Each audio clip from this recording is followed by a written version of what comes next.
complicated words, but had basic grammar mistakes, as if someone was native German speaker but pretending to be a foreign person. Federal investigators have detained one man suspected of links to Islamist terrorism, one of two suspects whose apartments were raided this morning. Shortly after the bombing, a man in Austria named Rudolf, who was a big BVB fan, he noticed that something strange was going on the stock market related to the team's shares. He emailed the lawyers of BVB, who then forwarded that email on to investigators. The email stated that someone had bought 60,000 BVB put options, a wager that the value of the shares of the team would fall below a certain amount at a certain date. Why would someone buy that ahead of a match and then 3 bombs go off? Something isn't right here. For the person to make money off of that, it required the stock to go down quite a bit in a fairly short period of time. And it wouldn't just be the team losing a match, it would require something much bigger than that. There was another big red flag about this purchase, which is the fact that it had actually been made, number one, on the day of the bombing, but also from an IP address that had been traced to the actual hotel where the bombing had taken place. When 3 explosions targeted the bus carrying the Borussia Dortmund footballers on April the 11th, written notes left at the scene claimed the attack was the work of ISIL. The truth, as is now alleged, is remarkable. On April 21st, the police arrested a man in a southern German city called Tübingen. He was on his way to work, and his name was Sergei Venegold. He seemed like an unlikely suspect because he had no known connections to the Islamic terror world. He didn't seem like a far-right extremist. He didn't seem like a left-wing extremist either. He seemed to be a completely unremarkable young man. A 28-year-old German-Russian man, named only as Sergei W., stayed in the same hotel as the players on the night before the bombing.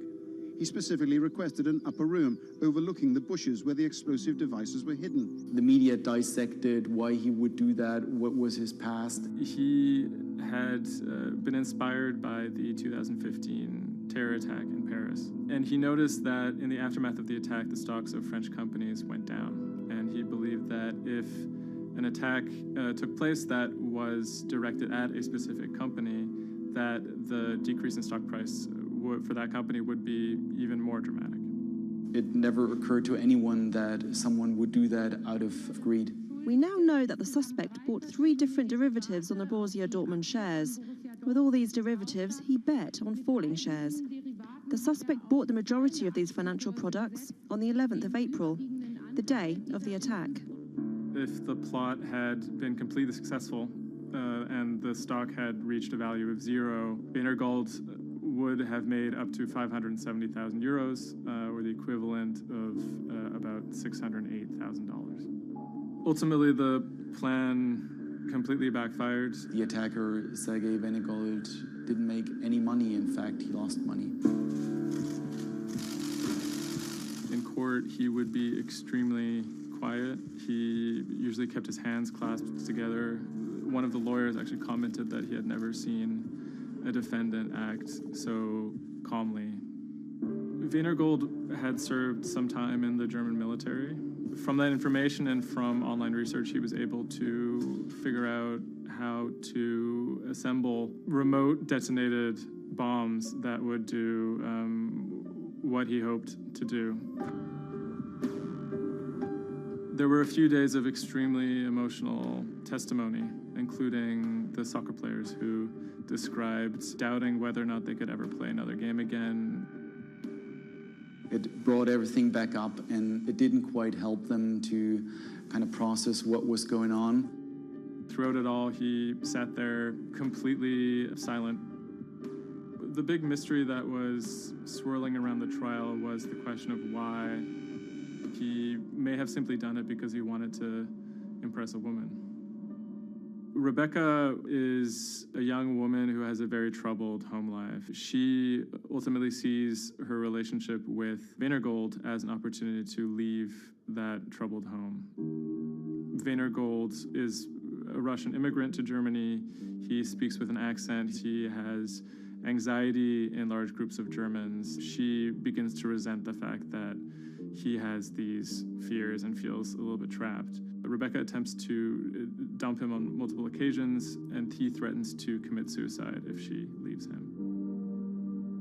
Weinergold apparently told Rebecca that she would soon be seeing a surprise. After being dumped via text message, he apparently began planning for this attack in earnest. Weinergold was charged with 28 counts of attempted murder, which carried a maximum sentence in Germany of life in prison. He claimed that he had nothing to do with the attack, but as time went on, he admitted that he had actually been the person who had built the explosives and had set them off. But he claimed that he didn't want to actually kill anybody. Ultimately, Weinergold didn't receive the harshest possible sentence. He was given 14 years in prison, but it's still a considerable amount in jail in Germany.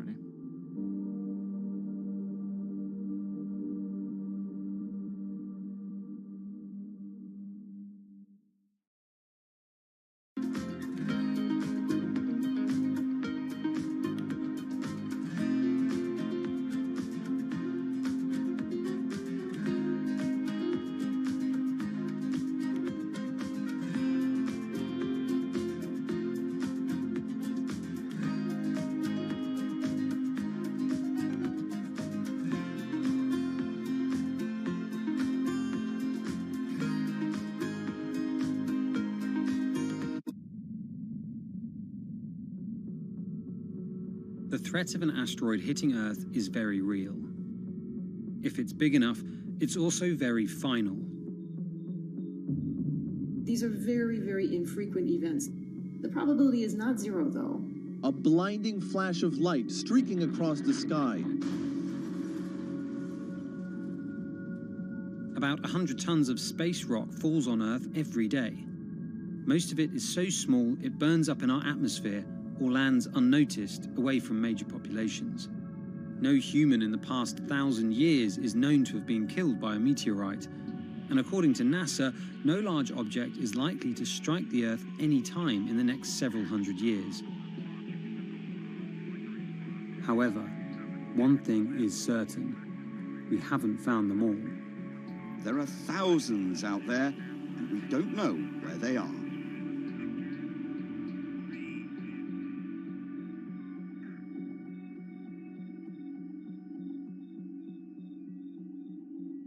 There are a lot of asteroids in our solar system. They number in the billions.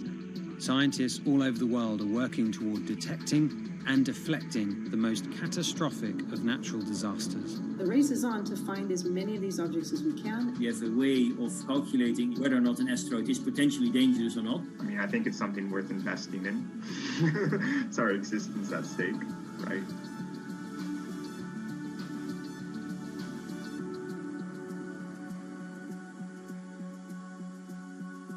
Amy, let's get this one out of the way. It's probably the question you get asked the most, but how scared should we be? Asteroids and comets are a natural hazard that's out there like a lot of other natural hazards. These are very, very infrequent events, these collision events, where an object actually impacts the Earth. The most important thing that we need to know about asteroids is when the next impact is going to happen and how bad it will be. What we know is that an object that's about, say, a kilometer across is capable of causing very, very wide devastation across the planet, really, truly global devastation. The object that wiped out the dinosaurs was somewhere in the neighborhood of 5 to 10 kilometers across, so even bigger than that. At a kilometer, it's still going to be very bad and will have global effects. For objects that are capable of causing what I would call sort of regional damage, kind of a large major metropolitan area, a city and its surrounding environment, sort of around 100-ish meters. It depends on the details of the composition and so forth. By the 1980s, NASA was cataloguing near-Earth objects. In 1994, stargazers watched as comet Shoemaker-Levy 9 hit Jupiter. The resulting zone of chaos was estimated to be as large as the Earth, and the event became a turning point in the search for asteroids and comets in our solar system. In 1998, Congress tasked NASA with finding 90% of asteroids and comets 1 kilometer wide or larger. Soon after, Hollywood blockbusters Armageddon and Deep Impact brought attention and fear to the masses.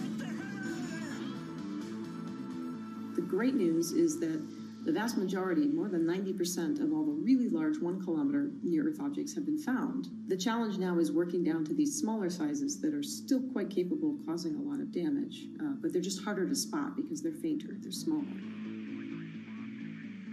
Can you give us a sense of how many are out there in our solar system? We know that there are a lot of asteroids in our solar system. They number in the billions. Most of them, however, are between Mars and Jupiter in what we call the main asteroid belt. This is a region of space where most of the asteroids in the inner part of our solar system live, and they stay there for many billions of years.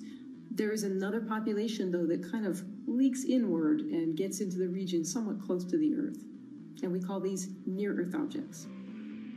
We think that there are millions and millions of near-Earth objects that are out there in the total population. As of today, we know of sort of around 20, 25,000, something like that. When we first spot an object, we really know very little about it. We just see something moving across the sky. So all you get is just sort of a handful of snapshots, just enough to be able to tell that this isn't an asteroid that we've already seen before. And then once we can calculate the distance to it, we can now start to make predictions about its true size. Is it large or is it small? So we have a lot of information that we have to get pretty quickly to really understand what's going on. Finding asteroids is just one piece of the puzzle.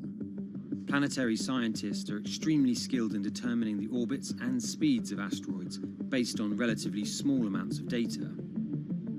NASA runs simulations of the trajectories asteroids could take, which is useful but time-consuming. A team of scientists in the Netherlands have found a way that could buy us more time. Our method is very quick. So you can very quickly get an assessment of whether or not the object is dangerous or not. If you look at the classical way of determining the danger of an asteroid, it may take days of computing time on very big machines to determine this hazardousness. The current problem is that there's just too many asteroids out there to spend a huge amount of computational power on all of them. So the neural network allows us to focus on what really could go and pose a hazard to Earth. A neural network is a computing system that mimics the way the human brain operates to find underlying relationships in a set of data. By training the network in this way, you train it in recognizing those objects that are most likely to hit the planet. And once it's trained, you can apply this network to all the unknown asteroids. And then you can make a selection and saying, hey, these are the ones which appear to be having orbits similar to the ones which we know are hitting the planet. That doesn't mean that they do, but it only means that they look very similar to the ones we know they do. What else did you find? Should we be particularly concerned about anything? One thing that we did find is that our neural network was able to go and identify a handful of asteroids which weren't considered potentially hazardous, that when we went and integrated them forward in time, they came quite close to Earth. We find a handful which were not detected before or not considered being dangerous before, and we think they are potentially dangerous. It's very hard to simulate kind of going forward in time an asteroid that's going to hit Earth because, well, the Earth is really small and space is really big, and then you have to have very exact parameters to shoot an asteroid that goes and hits exactly Earth. And then Simon had the ingenious idea of not even trying to do that and just launching the asteroids from Earth's surface and integrating backwards in time. It's very hard to make it hit. So you need a lot of calculations which all end up in nothing. And the idea was then like, well, let's not do that. This is basically what NASA is doing. NASA is taking an asteroid, making multiple copies of them, shooting them all forwards in time, calculating their orbits, and then see what fraction sort of gets close to Earth. Not even hitting Earth, but getting close to Earth. And that they call it a potential impactor. So you calculate the solar system forwards in time for, let's say, 1,000 years.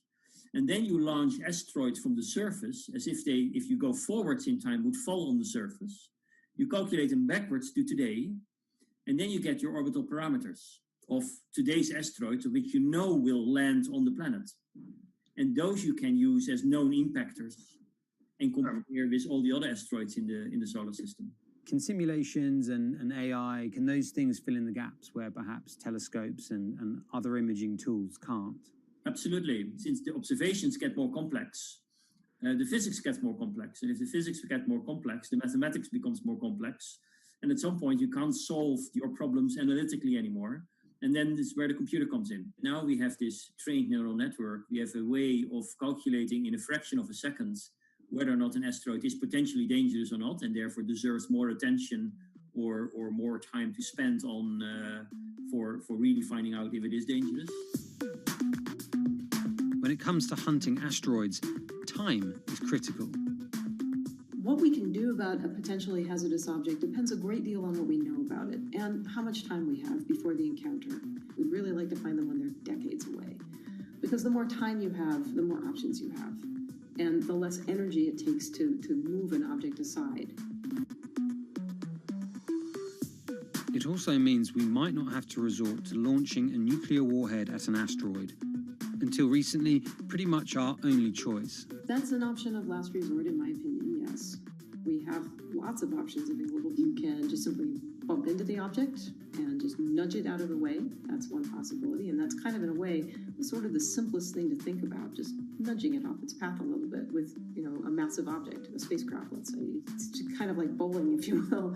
If you have a long time or a long stretch of runway in the lane, just a very small twist on the bowling ball will make a big change in where it ultimately ends up. Another option would be something where you take a very big, massive spacecraft and you park it next to the object and you use the force of gravity as a towing rig. That takes longer, though, and you need to be able to send a pretty massive spacecraft, and it obviously depends a lot on how big the asteroid is.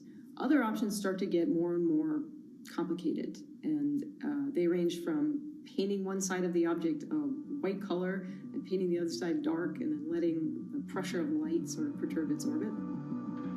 In a departure from the lab and computer simulations, NASA has real plans to rehearse kinetic impact deflection. In 2021, the agency will launch DART, the Double Asteroid Redirection Test mission, which will intercept a 160-meter asteroid in 2022. Better to practice now before we have to deal with an actual threat. In the meantime, discovering asteroids is our best bet. Thousands of scientists and amateur astronomers around the world make up an informal network that survey the heavens. But that may not be enough. NASA wants more resources to map our solar system and better technology. We need to ramp up our network of sensors, and also we need to just continue to strengthen our network of international observers so that we can get follow-up, because we find these objects when they're distributed all over the night sky. Once we get more observations, we get better data, we can make better predictions. If you look at the big impactors we have had in the last, let's say, 20 years, or maybe 30 years, or 50 years, most of them we haven't seen coming. So the real danger, I think, comes from the objects we don't know about, and not from the objects we do know about. This particular natural disaster, like a lot of natural disasters and like climate change, is a problem of the global commons. So the thing that we risk collectively is that it sort of then becomes nobody's problem, and nobody takes ownership over it. The asteroids are all over the sky. They just truly cross boundaries and borders with a second's notice. I kind of imagine in the future, maybe lots of small satellites around the Earth that are always going and looking outward. I mean, I think it's something worth investing in. It's our existence at stake, right?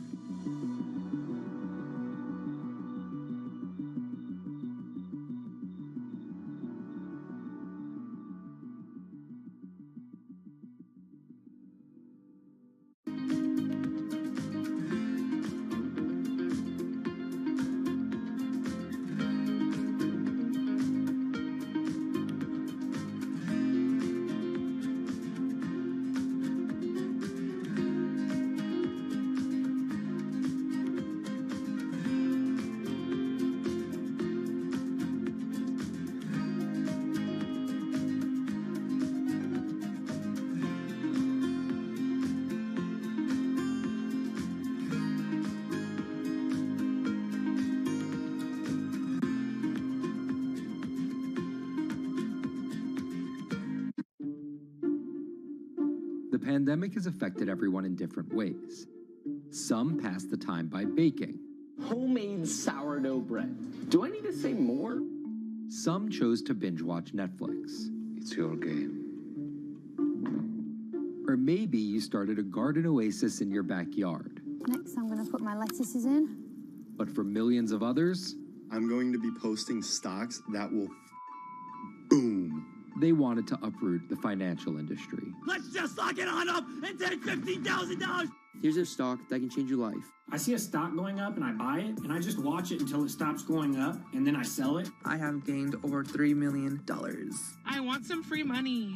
I don't think you can overstate the online communities or social media's influence on financial markets. A large group of inexperienced investors who discuss their plans on social media platform Reddit have shaken up the stock market in a big way. The stock that everybody's talking about right now is GameStop. Video game retailer GameStop is set to continue their head-spinning ascent today. The revolutionaries on Reddit are spanking Wall Street's ass. The more these stocks go up, the more the big guys are getting creamed and losing billions of dollars. This isn't a wealthy person's game anymore. Anyone can play it. I took up a little bit of a new hobby, and I am interested in day trading. As an investor nowadays, you don't have to look a specific way. You don't have to wear specific clothes. You don't have to be doing it from a trading floor on Wall Street in like a high-rise building in downtown Manhattan. The narrative of what's driving the markets is no longer being held in secret offices in New York and Boston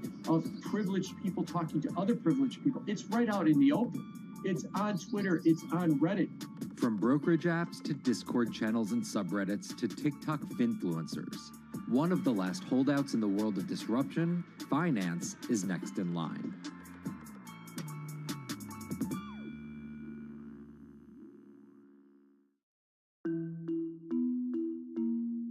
Investing should be as ubiquitous as shopping online.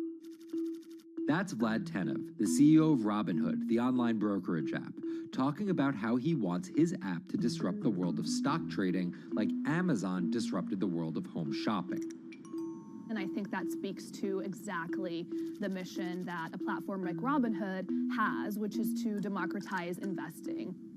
Robinhood was started in 2013 by Vlad Tenev and Baiju Bhatt in, where else, Silicon Valley, as an alternative to the big brokerages, but with one big difference. As they were building the social network around finances for people, they realized that there was a gap in the market and that free trading could become something that they could bring to the markets, they could disrupt the industry. While no-fee trading is industry standard today, it was unheard of when it was first introduced.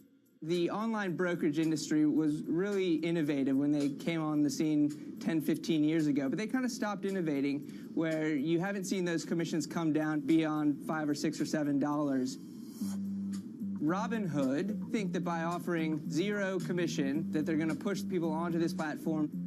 And on top of no-fee trading, the customers Robinhood was courting have been long overlooked in the world of finance. So the typical customer of a Charles Schwab, for example, is putting a lot more money in that brokerage account than the typical customer at Robinhood. Even today, with all of its popularity, the median account size is about $240. There's Fidelities and the Schwabs and the E-Trades of the world.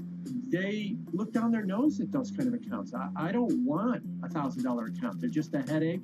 I want a $100,000 account. And this is key here, right? Because the thing about Robinhood that's different than every other single brokerage platform is how easy it is to use. The design of the Robinhood app really has in mind a user who might be coming at this absolutely cold. The fonts are very well sized, the shapes, the colors, all of that is something that the founders of Robinhood paid really close attention to. And by creating an interface that catered to a newer investor, they were able to gather a pretty healthy group of customers. And by 2019, they had about 10 million customers. Those 10 million customers were a huge success story for Robinhood, but no one could have predicted its explosion after the arrival of COVID-19. Remain indoors to the greatest extent and 100% of the non-essential workforce must stay home. What we saw when the pandemic hit was the growth of Robinhood users absolutely turbocharged. And oddly, you saw this surge in interest in stock trading. Then they saw the absolute surge in 2020 in customer growth. And now, by many accounts, they have more than 20 million customers, which is pretty extraordinary. So the next step for them is to figure out how to monetize those users and how, even with their small account sizes, to get them to grow with the company and, as it releases more products, come along with them.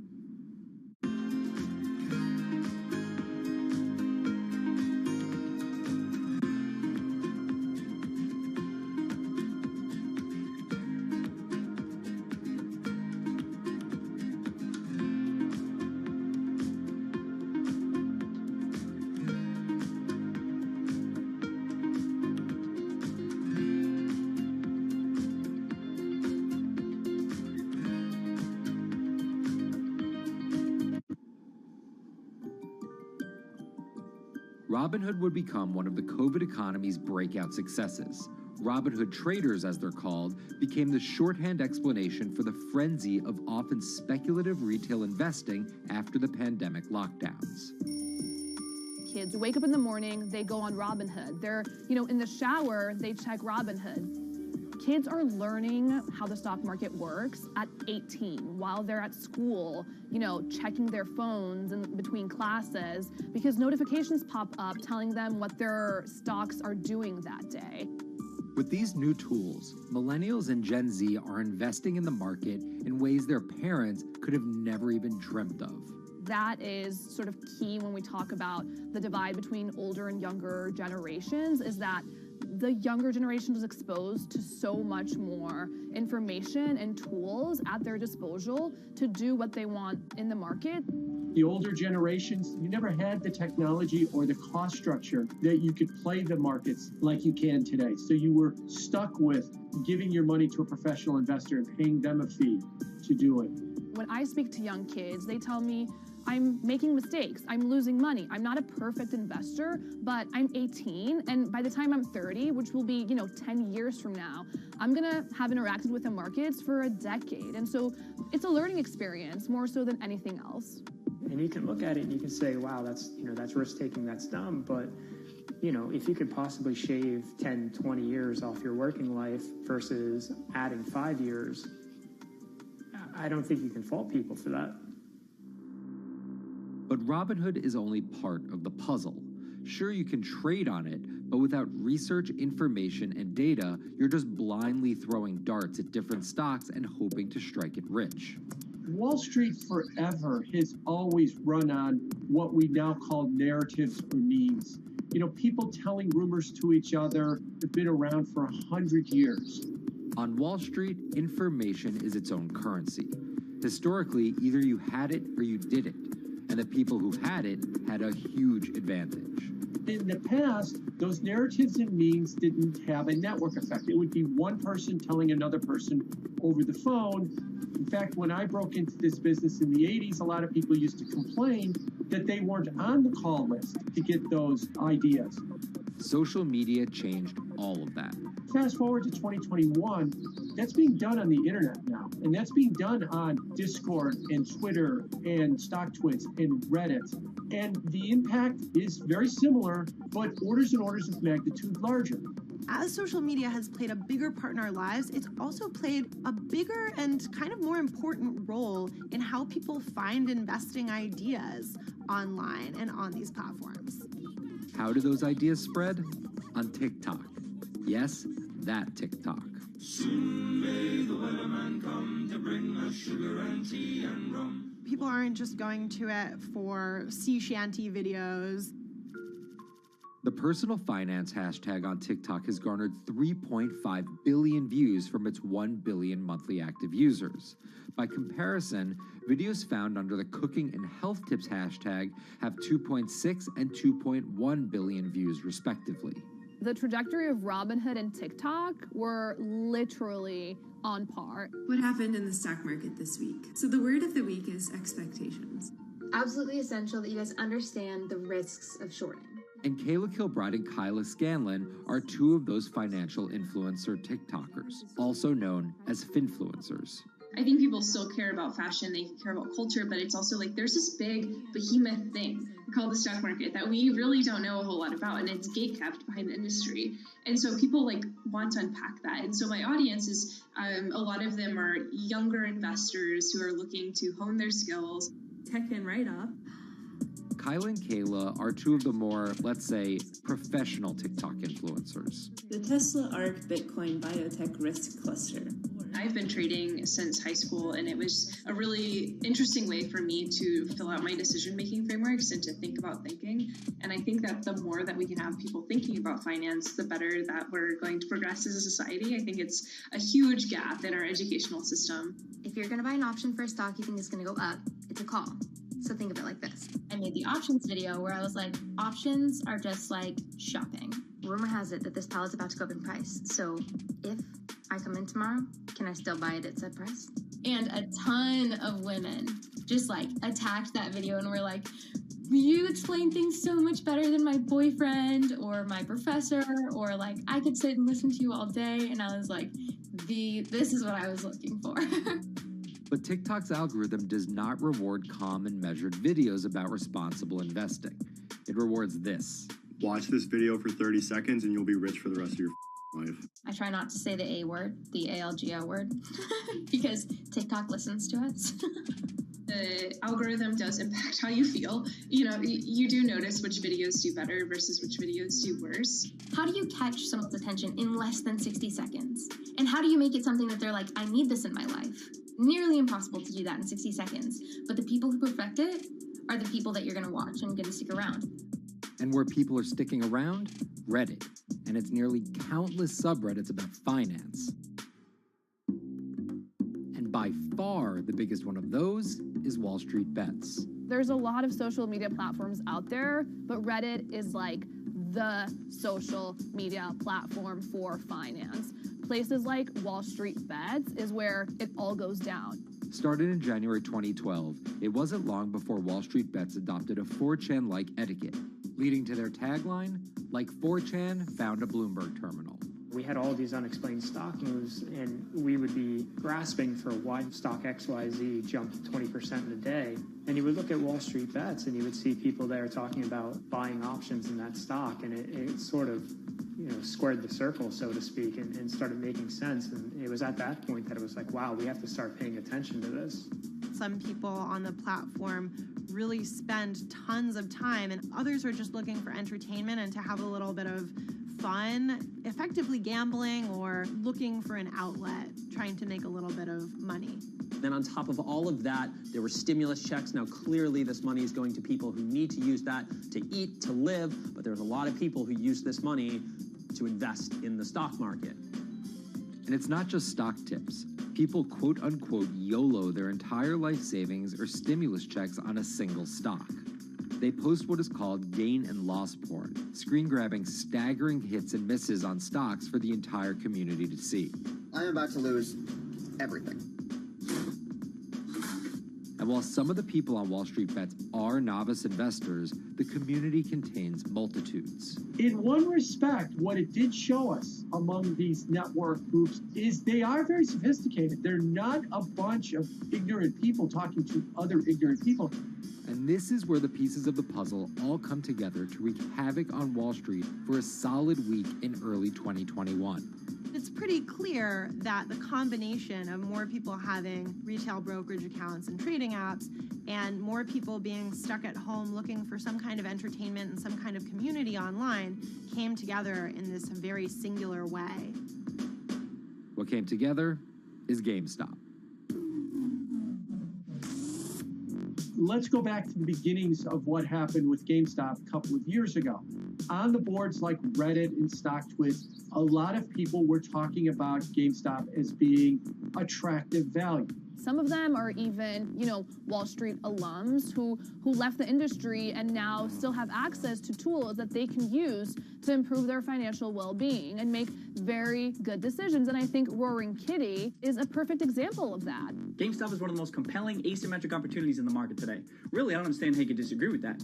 At the same time that this crowd was talking it up, the hedge fund institutional crowd didn't like this stock at all, and it had the largest short interest of any stock in the New York Stock Exchange going into late 2020. Short selling is a bet that a stock price will fall, and it's a fairly simple concept. An investor borrows a stock and then sells it. The investor is betting on buying the stock back later for a lower price, before returning it to the original owner, pocketing the price difference. What a short seller would tell you is that they almost act as a policeman in financial markets, or they're at least looking for companies that aren't what they say they are. And that can range anywhere from an outright fraud that some short sellers try to expose to just a company that's not worth as much as investors think it is. The problem is, if the stock price rises, the short seller has to come up with the money to buy the stock back. And the more it rises, the more it costs. And that's what's called a short squeeze. And the hedge fund Melvin Capital was on the wrong end of that squeeze. Melvin Capital lost over 50% of its money in the month of January alone, just from being caught in the short squeeze of the stock. This is where the disruption comes in. One of the most wild stories you're ever going to see. GameStop shares absolutely going nuts. In less than a year, the company's stock has jumped from less than $3 a share to almost $350. Cheers, everybody! Roaring Kitty has turned $50,000 or so investment into some $14 million. Whoa! Investors all over social media use the free trading app Robinhood to wreak havoc on Wall Street. They're actually piling on into some of these stocks to really hurt the professional short sellers. And they all used Reddit, Twitter, TikTok, and Discord to tell one another to keep buying and, quote, hold the line and not sell GameStop. People are getting cheerleaded for jumping in, buying at the highs. They're saying, keep going. And it was working too, until Thursday morning, the trading app Robinhood sent out this tweet. In light of current market volatility, we are restricting transactions, including GameStop. People were really angry. Robinhood was supposed to allow the regular people to play the same game these big boys are playing. But instead, we were all taken for schmucks, and they screwed us. Shares of GameStop are jumping again now that retail investors are being allowed to buy shares of the stock. But what we learned is that when people organize online, they have the ability to disrupt the market. And it was a big sign the ivory walls of the institution aren't as powerful as maybe the institutions thought them to be. I don't know if pumping up GameStop was the best use of billions of dollars, but I think that as a signal to society, it was pretty interesting and powerful. The GameStop saga was so impactful that both Vlad Tenev and Roaring Kitty were called in to testify before Congress to clarify each of their roles in the saga. One thing that's emerged from the congressional hearings is that they're interested in how retail brokerages make money and whether they're keeping the best interest of their customers in mind, but it's pretty fuzzy as far as what they would actually do as a result.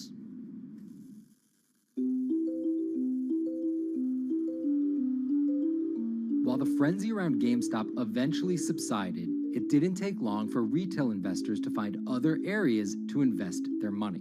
Take a look at Bitcoin going bananas over the weekend. Bitcoin forms a brand new all-time high. It was after GameStop started to drop that we saw Bitcoin really go up to over 60,000. How much further does this rally have to run? It's compelling to say that money shifted from one venue to the other. While correlation doesn't equal causation, there's a chart out there showing an inverse correlation on meme stocks going down and cryptocurrencies going up. There's definitely an aspect where people are making money on stocks and then moving, they're agnostic, they're not hedge funds, they can invest wherever the hell they want. It's a classic sort of momentum trade. They're going to wherever the winners are and they're willing to jump on and, ride it.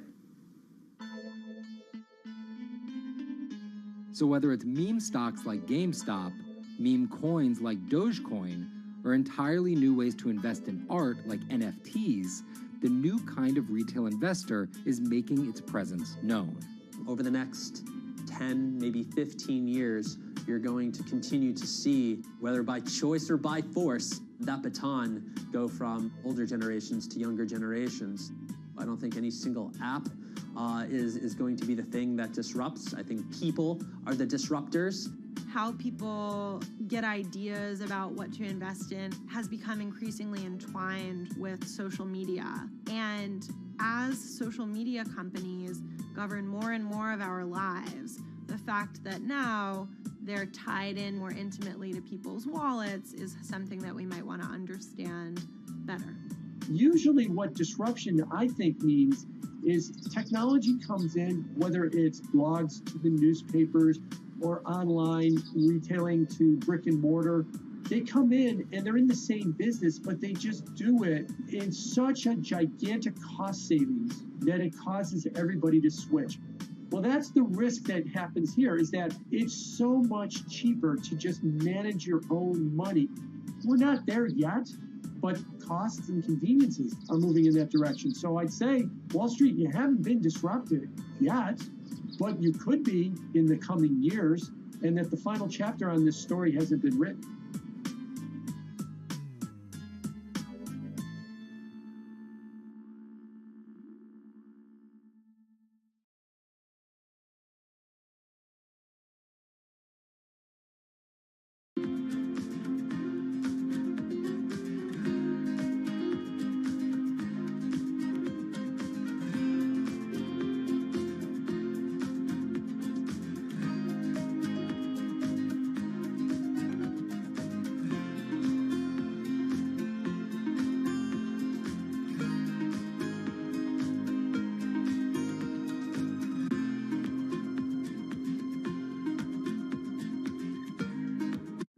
Meet Bloomberg's own David Nicholson. Now, his happy place is out in the field, on the open road.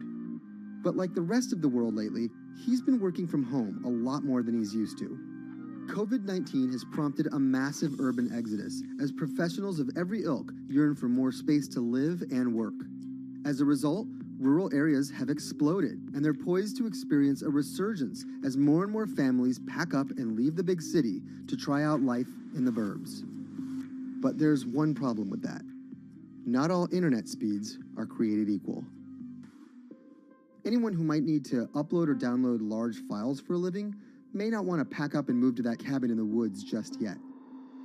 Now, David's house isn't a cabin, but it is in the woods, and inexplicably, his internet is workable.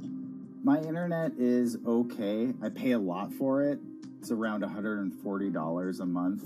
The download speed's great, and the upload speed is terrible, which is really bad for my work because I have to upload these massive files. But I'm definitely one of the more lucky ones in this community. Just a few miles down the road, my buddy has awful internet. It's usually under 2 down and under 0.2 up, so it's often unusable. Some days it's around 1, and other times it'll drop down to about 0.2, 0.3. I just want to be able to have internet at my house without having to go outside the normal ways of acquiring internet. It's really frustrating. We're literally a few miles away from downtown, and it just cuts off. This is a problem, and the solutions are not there yet, because getting high-speed internet in rural areas en masse is something our providers may simply not be ready for.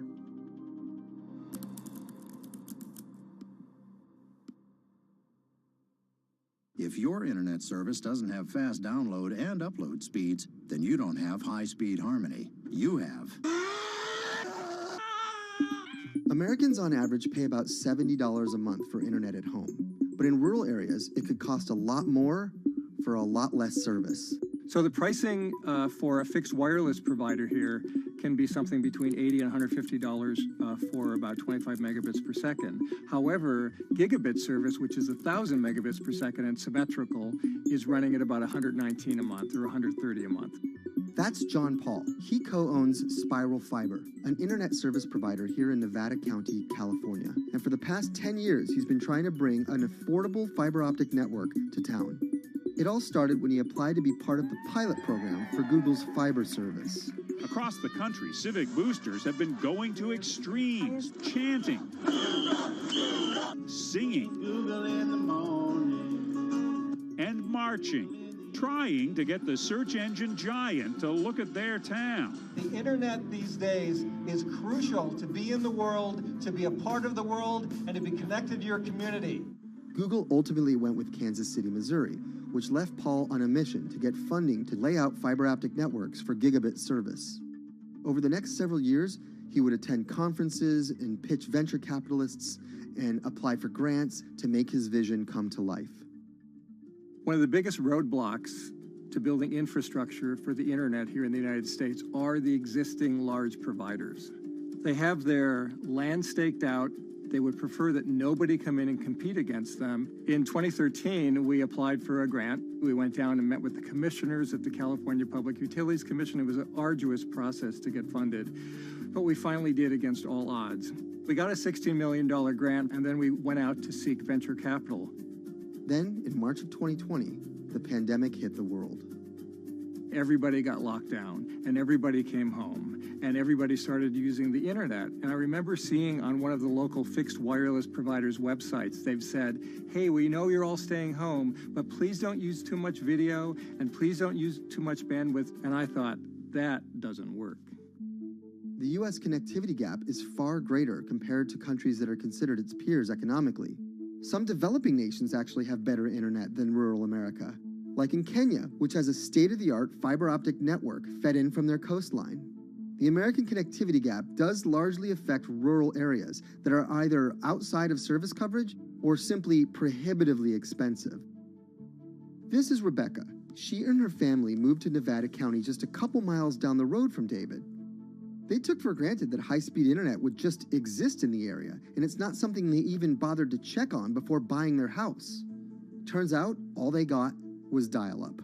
We wanted to move where we had a little more space, room for the kids to run around, just be out in the mountains a little bit more. Having come from a bigger city area where Wi-Fi is pretty readily available, we hadn't really considered that in our purchasing of the house, whether that would be an option or not. When school started, and now that we are remote learning with our children and we're doing everything from home, we didn't have the option to do that at our house. So every day when school would start, we'd have to pack the kids up and we'd go to my in-laws' home. They have a little cabin up in this area that does have Wi-Fi already. Rebecca's situation is the norm in rural America. According to data from the Federal Communications Commission, just 4% of urban Americans lack access to broadband internet. That's compared to almost 40% of people who live in rural areas. While that was the case, there were also racial and socioeconomic divides in terms of who had that access. In addition to that geographic difference, low-income African-American students, Latino students, and first-generation college students were more likely than others to have only one device at home that's shared among multiple siblings and or lack access to that actual connection. For most American towns, there's also a lack of competition, forcing internet prices up. And large providers like AT&T and Comcast aren't incentivized to expand service to these rural communities. This is how Xfinity makes life simple, easy, awesome. So in our area, we have a small imprint of Comcast, but they're not going to go out to the more rural areas. It's just not cost effective for them to do it as a large company. In order to lay fiber cable, you're actually physically digging trenches into the ground. And for internet service providers, they're primarily focused on maximizing their profits. And so the fewer customers you have, in any square mile and the more fiber you have to lay, that's just kind of harder to pencil out from a purely economic standpoint. AT&T released a statement on the matter, expressing the need and desire for government assistance to fund fiber optic expansion to areas deemed unprofitable. Comcast released a similar statement encouraging more public-private collaboration on this effort. Federal agencies do offer grants to help communities build broadband networks, but many have argued that there's not enough flexibility on how to use these funds. The COVID-19 relief package passed by Congress in March and signed by President Donald Trump awarded $43.3 million to 51 projects on the East Coast alone. But it also stipulated that these projects needed to be up and running by December 30th. For contractors who plan projects months and years in advance, it's a scramble to rearrange their schedules to meet that deadline. So what we've been asking the federal government to consider is at least have, as long as the projects are getting started, knowing the projects are being put into place to expand both remote learning, working from home, and opportunities like that that are truly driven from COVID. We're moving as fast as we can regardless, but hopefully they'll give us some more time. Talking to John Paul, it's clear that he believes broadband is something that can transform a community and should be considered a public good. One of the first communities to come on in the United States with full-on gigabit service was Chattanooga, Tennessee. Now, they're a bigger city, but they're a city that was economically in a downturn. In the last 15 years, the city of Chattanooga has turned around in an amazing way. It's a nexus for young people to move to. It's a place where technology happens. It's not just about logging on to Zoom, to connect with your colleagues who might be in New York City. It's also your ability as a small business, operating in the town of Nevada City or wherever it may be to, quickly upload your payroll documents or something onto the cloud, or to quickly, swipe a customer's credit card. There's just some really basic business functions and mechanics that I think people in big cities really take for granted, and that are just going to be a much bigger challenge for small business owners in rural areas.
Historically, the marginalized people, you call them as untouchables or Dalits, they have been kept away from the center of the knowledge.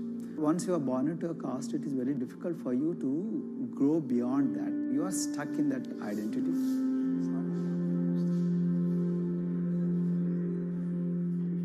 I think education is the best way of liberating them. So that's how I chose to work in education sector. The kind of education that we are giving to the marginalized people is going to change not just the fate of these communities in Telangana, but it is going to be the source of inspiration, source of hope for all the marginalized in this country.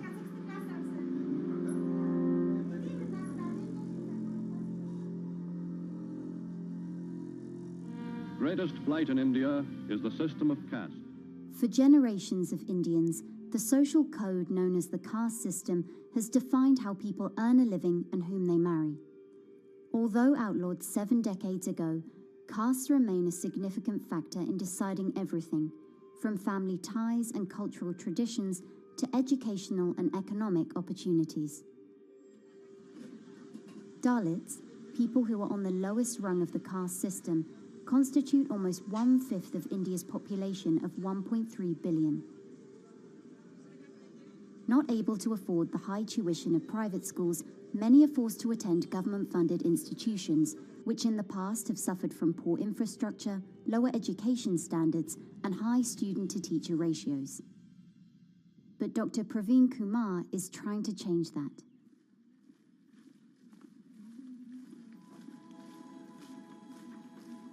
I am currently working as head of Telangana Social Welfare Residential Schools. So So totally above 400 schools I manage. These are all residential schools for the students who are historically marginalized but talented and then poor. My friend also Of them, 60% are girls and then 40% are boys, because girls are more marginalized among the marginalized. Their voices are always suppressed. My approach to improve the conditions in the schools has been put your eyes and ears on the ground always. Talk to the parents, talk to the teachers, talk to the students, stay in the schools and then understand their problems, their challenges, both in classrooms and then the corridors and the dorms. Then go to the dining halls and see what kind of food they are eating, and then go to their homes and then what kind of food they are getting and what kind of challenges the parents have. One of the important changes that I brought in after I took over was to complete the transformation of mother tongue to English medium, because English medium, as I said, English is the language of emancipation, a language that connects you to the whole body of knowledge in the world. So we had to train a lot of teachers. refer to the dictionary also, okay, and find out the new meanings. As well as described about. Hey, Richita, how are you? Hi, Sindhu. Fine, thank you. And how about you? I'm fine too. It's been a long time. Identity is extremely important. There is a scientific evidence to prove that your sense of identity is extremely crucial to your growth as a successful human being in your life. If you accept an identity which is very humiliating, which reminds you of very painful past, I think that identity will not help you to grow. I'm not saying that you should forget your past. I'm not saying that, but that should not be the bubble in which you must live always.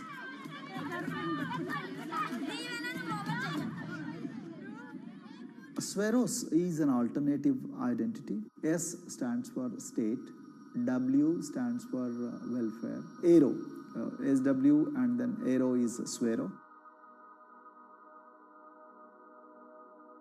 So the idea is your dreams have to be skybound. So that is what we are trying to achieve by changing the identities. Like, you say, I'm a Swero and I aim to be a doctor. I am a Swero, I aim to be a top-notch engineer. I am a Swero, I aim to be a top bureaucrat of this country. I'm a Swero, I want to be a very good actor or a musician in this world. So these are the positive images that are associated with identity.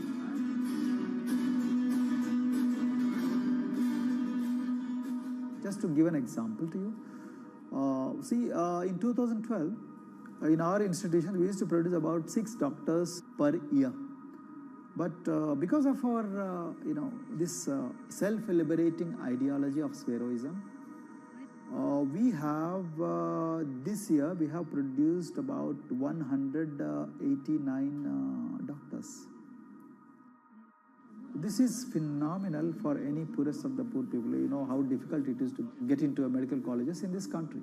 So, but today, because of this ideology, the students have been able to achieve this, feat.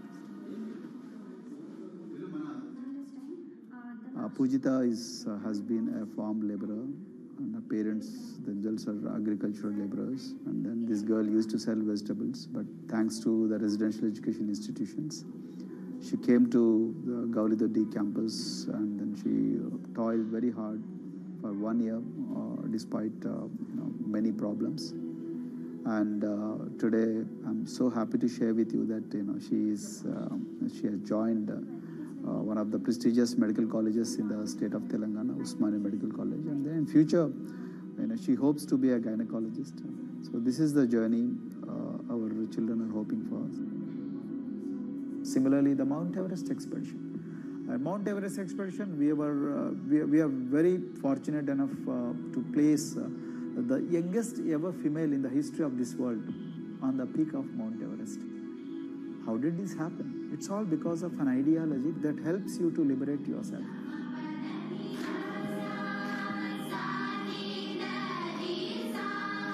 We brought a lot of extracurricular activities, and most of them got institutionalized now. So, for example, music.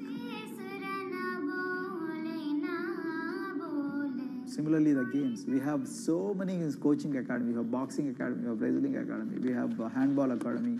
So we have, kabaddi, the traditional Indian sport. We have golf. We have introduced golf also. Like golf is generally played by so-called rich people, but today even poorest of the poor people also are being trained in golf in our schools. Wow. So our intention has been to give all 360 degrees, type of opportunities to the students, so that whoever is interested in whatever activity, they can go and then do it. Break the barriers, break the fence, at least mentally, because poor people have been programmed to be victims, programmed to be subjugated, programmed to be on the margins, always, programmed to feel inferior. We wanted to change on that. There are certain games which are exclusive to rich people. There are certain languages which are exclusive to middle class and upper middle class in this country. To put it in one word, the sole aim of introducing all these co-curricular activities is to break the stereotypes which are recklessly imposed on these people. Their stereotypes Dr. Kumar knows all too well. Born a Dalit, his grandparents were labourers and access to the village well was restricted. Dr. Kumar credits his parents' belief in the power of education with helping him realise his aspirations. He went on to join the Indian Police Service, attended Harvard University, and then began pursuing educational reforms back home. I attribute whatever I am today, it's to my mother primarily.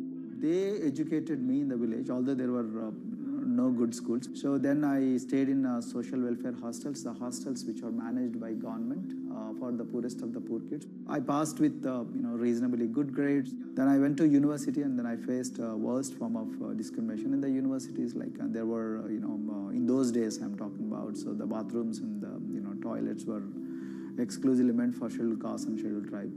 We used to fight discrimination on one hand, and then again, try to excel in academics, day in and day out. So that's how I came to education, because I deeply believe that education is the only important weapon that can really, place the poorest of the poor people from a very victimhood orbit to prosperity. I think in future, this is going to be a game changer for the marginalized in this country.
If you look at a thermal image of a city and then compare that to a map of vegetation, you'll find that where there's greenery, the temperature is lower. That's because things like asphalt, concrete, and shingled roofs absorb more heat from the sun than trees. This is the urban heat island effect, and it accounts for higher temperatures in cities, often by several degrees compared with their surroundings. It's becoming a huge risk to human health as growing urban populations exacerbate the heating effects of climate change. Heat waves kill more people than any other extreme weather event, more than tornadoes, hurricanes, and even floods. That's why urban heat island mitigation strategies are being studied in Singapore by a group of researchers. The government-backed project called Cooling Singapore is now in the process of combining everything they've learned to create a digital tool that can help cities all over the world, starting with Singapore.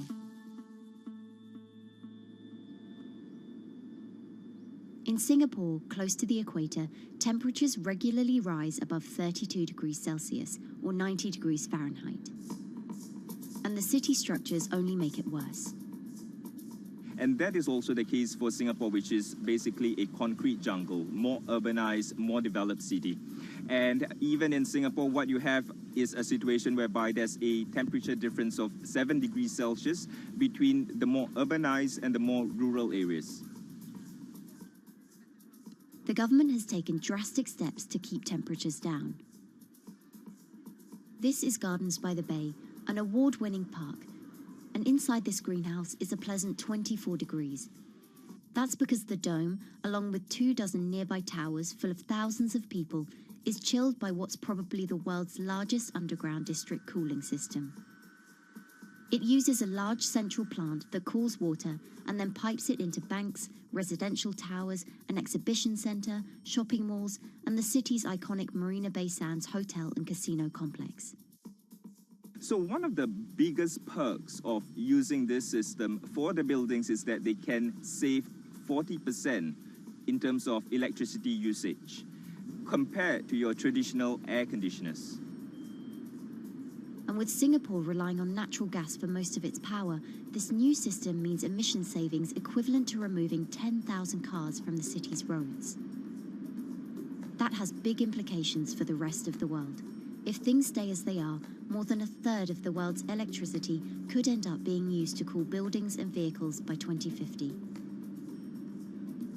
As the world gets hotter, gets warmer, there is a greater need for air conditioning and as well as refrigerators, for instance. And the more people are buying these household appliances, the more energy usage they use, and they release heat more, and that then exacerbates climate change.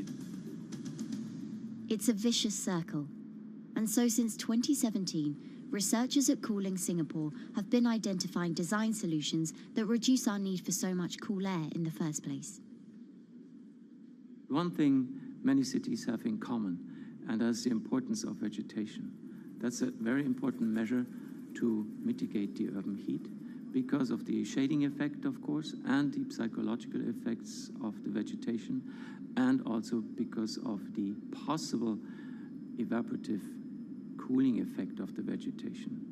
Vegetation can be, of course, on the ground floor in form of trees and shrubs, and you can walk under them. This is the so-called canopy layer that the vegetation forms above us.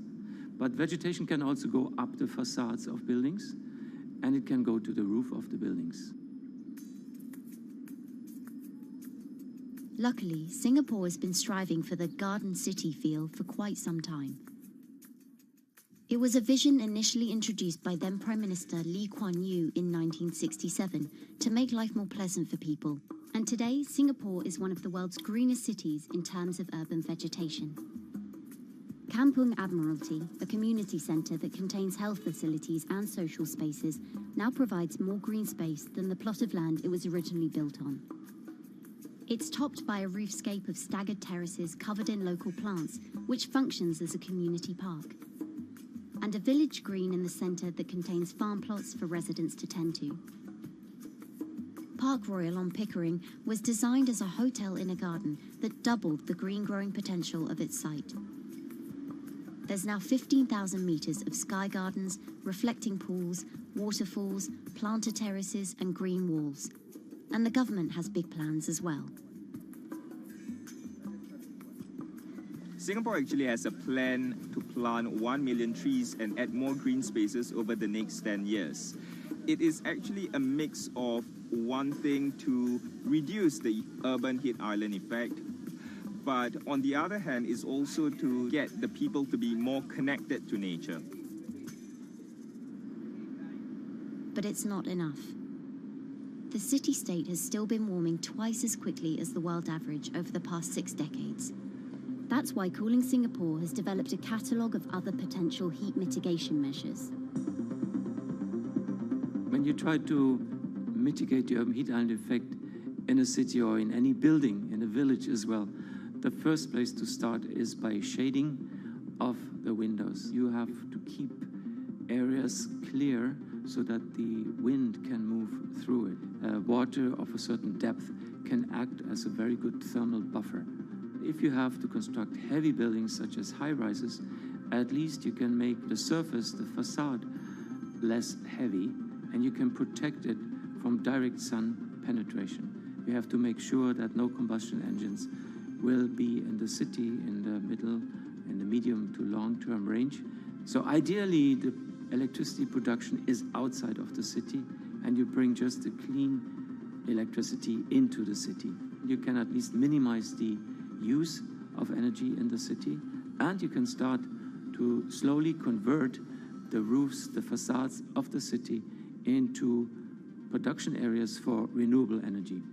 In Singapore, unfortunately, this is a limited option, but in the long run, it could produce up to 20-25% of the energy, of the electricity needed in Singapore, if all the roofs and the areas in the buildings, on the facades would be used to do that. With so many different ideas, Cooling Singapore is also designing a virtual model of the city to test them out. It's called a Digital Urban Climate Twin, or DUCT, that will calculate how each element of the city's design will impact the urban heat island effect. That means we model not only the geometry of the buildings digitally, but also we model the transportation, the insulation, the temperature, the radiation coming from the sun, the weather, the local climate, the even very, very microclimate of the city, the water, the movement of people in the city. We can invent scenarios, we can design scenarios, test them before we actually build them, and if they test very well and we are sure that they will function, then we can start to build them and put them into reality.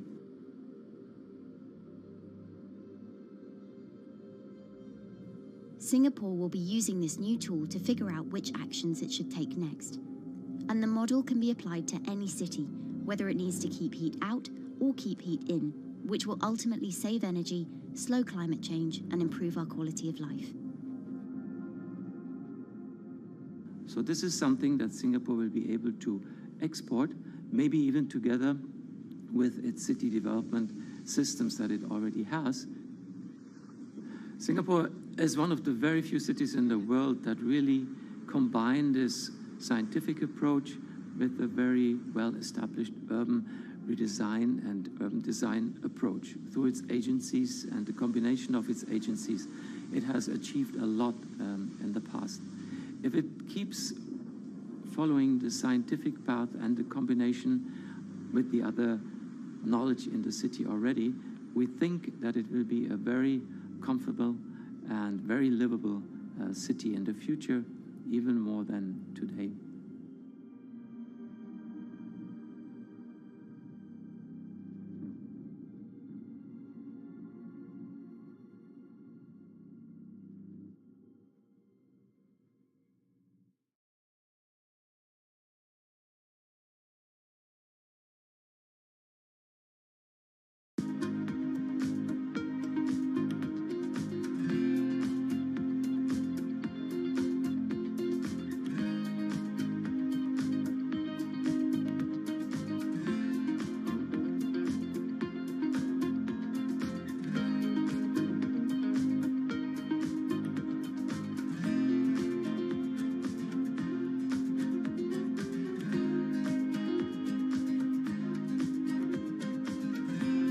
Times are tough. Jobs are scarce. It's risky to be outside and around others. Seems like there's very few ways to make extra money during a pandemic. So I guess I'll just hunker down and binge social media until this all blows over. Wait, don't these people make money? How do these people make money?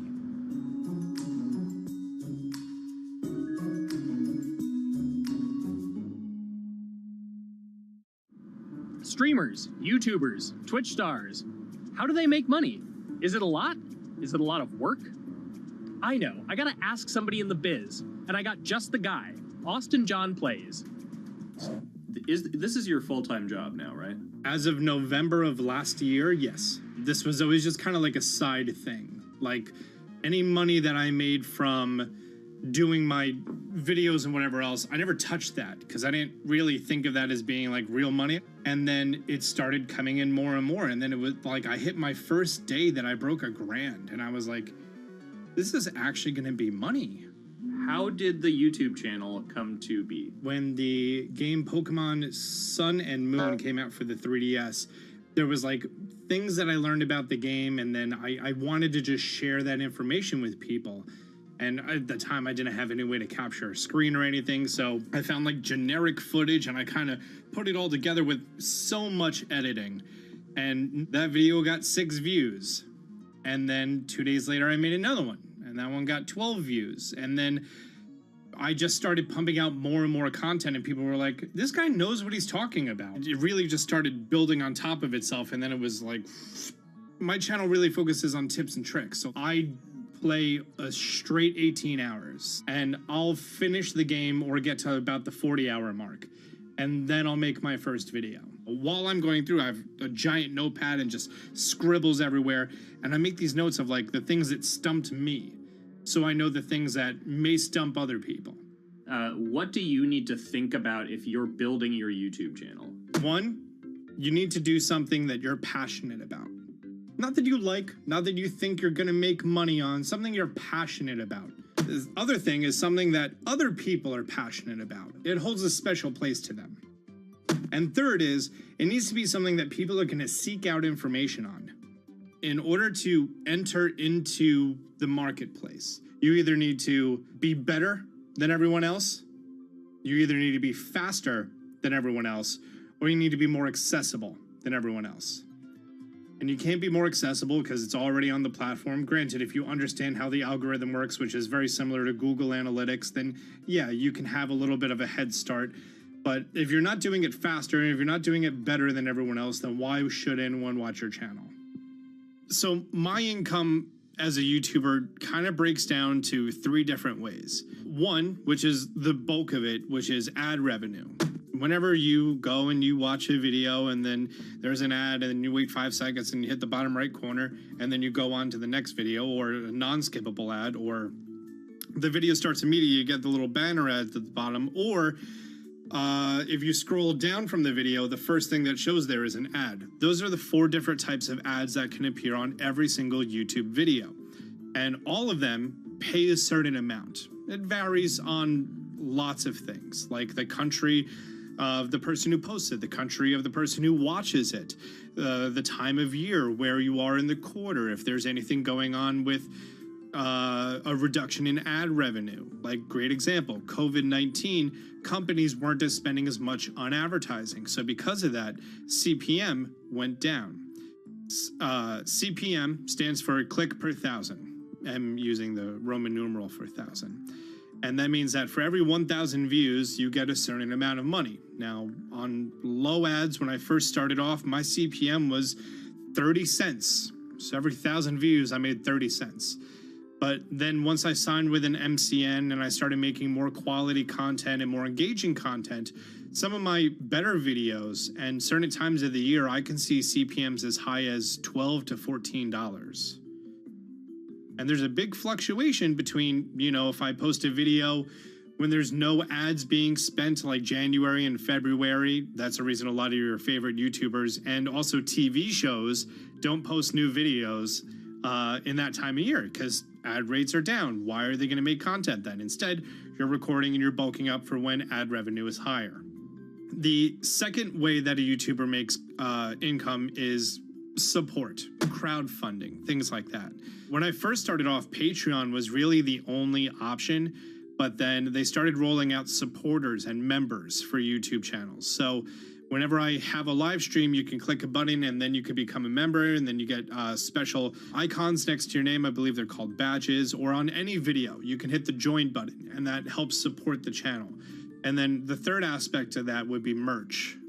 And for me, my merch has been somewhat basic. In fact, I'm wearing one of my t-shirts from last year right now. You have to endure the times that your first video gets 6 views, that you posted on Reddit and they say shut up, and then an auto mod bans you. You have to go through that, because until you go through that and you discover why you're doing it, you're not doing it for other people, you're doing it for yourself. If you're not loving what you do, then it's not worth it. Huh. So make a channel about something that I'm passionate about. Oh, sweet. I guess I can make the channel about that.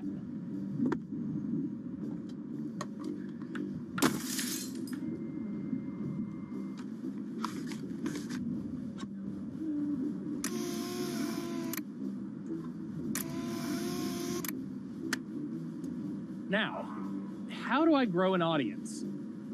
How do I get popular?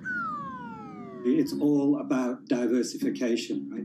You have to have a massive Twitter following. You have to have a massive Instagram following. You have to have a massive YouTube following. Of course, you have to be on Twitch, which is the key platform. But basically, any way you can get in front of your audience, you can engage with your audience, is going to drive those clicks, which ultimately drives the advertiser revenue that you get back from all of these platforms. It's me and Dan playing video games and talking in a funny manner over them. They're not just people who are good at games, they're actually people who are good at online engagement, online entertainment, first and foremost. You have the right to remain stylish. Anything you wear can and will be used against you in the court of fashion. The streamer is either very, very talented at the game. The best player in the game is generally going to draw a crowd because people like watching people who are very good. On the other hand, they're either very, very good or funny, charismatic, whatever it is on that side. Oh, no. You know, it becomes more of a show where they talk about other things outside of the gaming world, and gaming becomes really just a backdrop and an excuse to engage with that audience. There were those weird, like, Ronald McDonald, like, straight to VHS movies. You remember those? I'm personable, I'm chatty. I would kind of, when boring things were happening in the game, I would ramble on about, movies I'd watched or books I'd read and, or conversations I'd had and stuff like that. And so I think being personable was a big part of that. It's not just getting on and playing games. It's getting on and being an entertainer. You are putting on a show. All right, now let me go ahead and grab the samurai sword that every gym has. Okay, he's dead. To have a larger audience and to have that audience, I think, stay with you, you have to bring something extra. You have to find your niche. You have to find what works and what connects with the audience and what makes them laugh and what makes them keep coming back. You gotta make it a little more exciting, all right? Throw in a hanging bishop. Have everybody in suspense for a moment. I think the real most important thing is to just get used to being on camera. Like in any sort of performance thing, is get used to talking on camera. My first few videos were terrible, but because I sat down and did it for 6 to 8 hours a day, I just got used to talking and I got over that uncomfortable hump. If you go into Twitch purely with the expectation that you're going to make money, make a job out of it, have all this growth, and it's going to be great, you're probably going to burn out prior to getting to that point because there's very little payoff for a long time, right? Like multiple years generally before you really start to see a payoff. And so, those first few times you're streaming, nobody is there. One person shows up every 30 minutes, says hi, maybe, and leaves, right? Like, it's very discouraging, I think, for a lot of people. And so you have to be there just loving it. You have to love talking to yourself when nobody is around. You have to love just the game that you're playing, all of that stuff, because it takes a while. And I think a majority of people burn out prior to getting to the profitable point of it. And there you have it. My very own YouTube, Twitch, Discord, and streaming channels all ready to go live. It's a veritable social media ecosystem just on the verge of thriving. So don't forget to smash like and subscribe and visit my Patreon for perks. Also, go to my merch page. And one last thing, stay cool, my friends.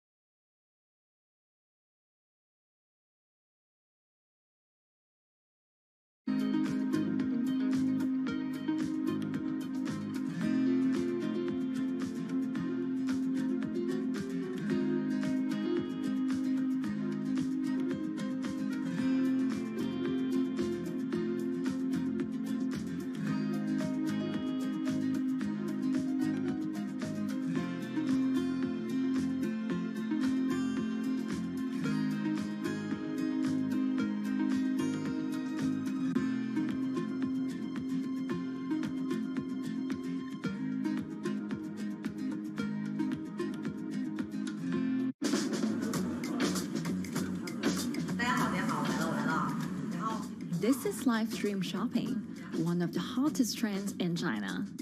Every night, tens of millions of people watch live shows hosted by influencers like Via and buy the products they recommend. On e-commerce and social apps like Taobao and Douyin, the sister app of TikTok. 我觉得已经改变了大家的购物的方式。其实各种各样的产品，哪怕你不买，你也可以来看。当然，你看了，你就有可能会买。It's not about, only shopping. It's about the experience. It's about having fun. You got to see 3D. You got to see in some kind of action. It's almost like a theater act. The internet craze has taken over China. By the end of 2020, the country had almost 400 million live stream shopping users. China's live stream e-commerce market has also grown dramatically, with an estimated value of $161 billion in 2020. It's becoming popular outside China as well. So, is live streaming the future of shopping?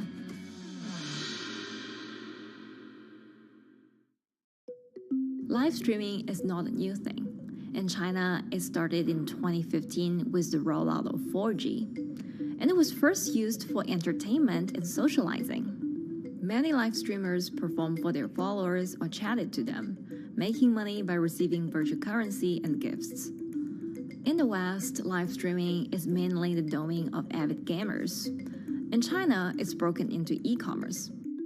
China actually has a very big e-commerce empire, so it uses these super apps, what we call, that you have payment, you have search of information, you have recommendation system, and you have huge amount of goods available on the platform, and as well as a lot of consumers. So with this advantage, they merge these features of live streaming to make the influencers actually sell goods. Here is a perfect choice. Nice neutrals, beautiful print, nothing overwhelming, and the warmth and comfort of flannel. This is item. Traditional TV shopping involves a one-way direction, whereby a host introduces a product, demonstrates certain things, and say, call this number or something. But live stream shopping is live. That in itself is a very, very big difference. It causes different psychology. And live stream shopping is a very entertaining way of actually engaging someone else. When you shop, actually, this live streaming video will continue. It will minimize into a corner, and you can buy the items and pay all on the same app. And after that, the live streaming screen will just enlarge by itself, and the promoter will come back to screen. So it's very convenient. Taobao, one of China's biggest e-commerce platforms owned by tech giant Alibaba, added a live streaming function in early 2016. In the following years, other e-commerce and social platforms like JD and Douyin also integrated this feature. 开头的时候还是有很多的挑战的，对画面的这个流畅，然后是否能够很真实的去还原商品，它其实在这个上面是有很高的这个门槛跟技术的这个卡口在的。不管是我们的这个用户的接受度，还是商家的这个上手的这个难度都很高，但是这几年下来，基本上难点在不断被突破的。Over $70 billion worth of goods was sold via live stream on Taobao in the year through March 2021. Latest surveys show that over 60% of live stream users in China were watching shopping shows, and over 65% of them shopped at least once via live stream. In 2020, live stream shopping got a huge boost during the pandemic, when millions of people were in lockdown and many retailers were pushed online. People, during the lockdown, felt like there's a need for more social interactions. This live platform creates an interesting kind of environment that gives people the sense that I'm actually interacting with you. And then live stream shopping brings in a lot more variety of things that people could buy and satisfy, the sense of losing control, especially during the pandemic. At the heart of this craze are the top influencers who have tens of millions of followers and sell products worth millions of dollars every night. They often use their star power to get bargains from retailers, which in turn boosts their own sales and influence. So if you think about China's live streaming, you have to know the king and queen of the influencers. the queen of live streaming, Via. She is actually having the biggest viewership and the biggest sales volume for a long time on Taobao platform. She can sell everything from like Gucci sunglasses, lipsticks, homes, and cars. One time she offered her followers to go on a Tesla ride with her, and she even, for once, sold a rocket launch in her live streaming room for 40 million yuan. The king will be Li Jiaqi, more widely known as Lipstick's brother. He used to be a cosmetic sales before he turned into live streaming e-commerce, and he knows a lot about the cosmetics. So he's the one that will actually put the lipsticks on himself when he's on the show. Top live streamers like Via and Li Jiaqi have become celebrities in China and can earn millions of dollars a year. Although not everyone can be as popular, mid-ranking live streamers like Tiffany still earn a good income through sales commissions. 如果说单从收入方面来讲的话，那主播的收入是比普通的工作要高很多。但是呢，主播这个工作时刻对身体，包括对精神都有很大的一个考验的。就是每天需要集中精力，然后长达5-6个小时，这种状态是很累的。而且这5-6个小时的话，你是脑子是不停的，然后嘴巴是不停的，然后手也是不停的，眼睛也是不停的。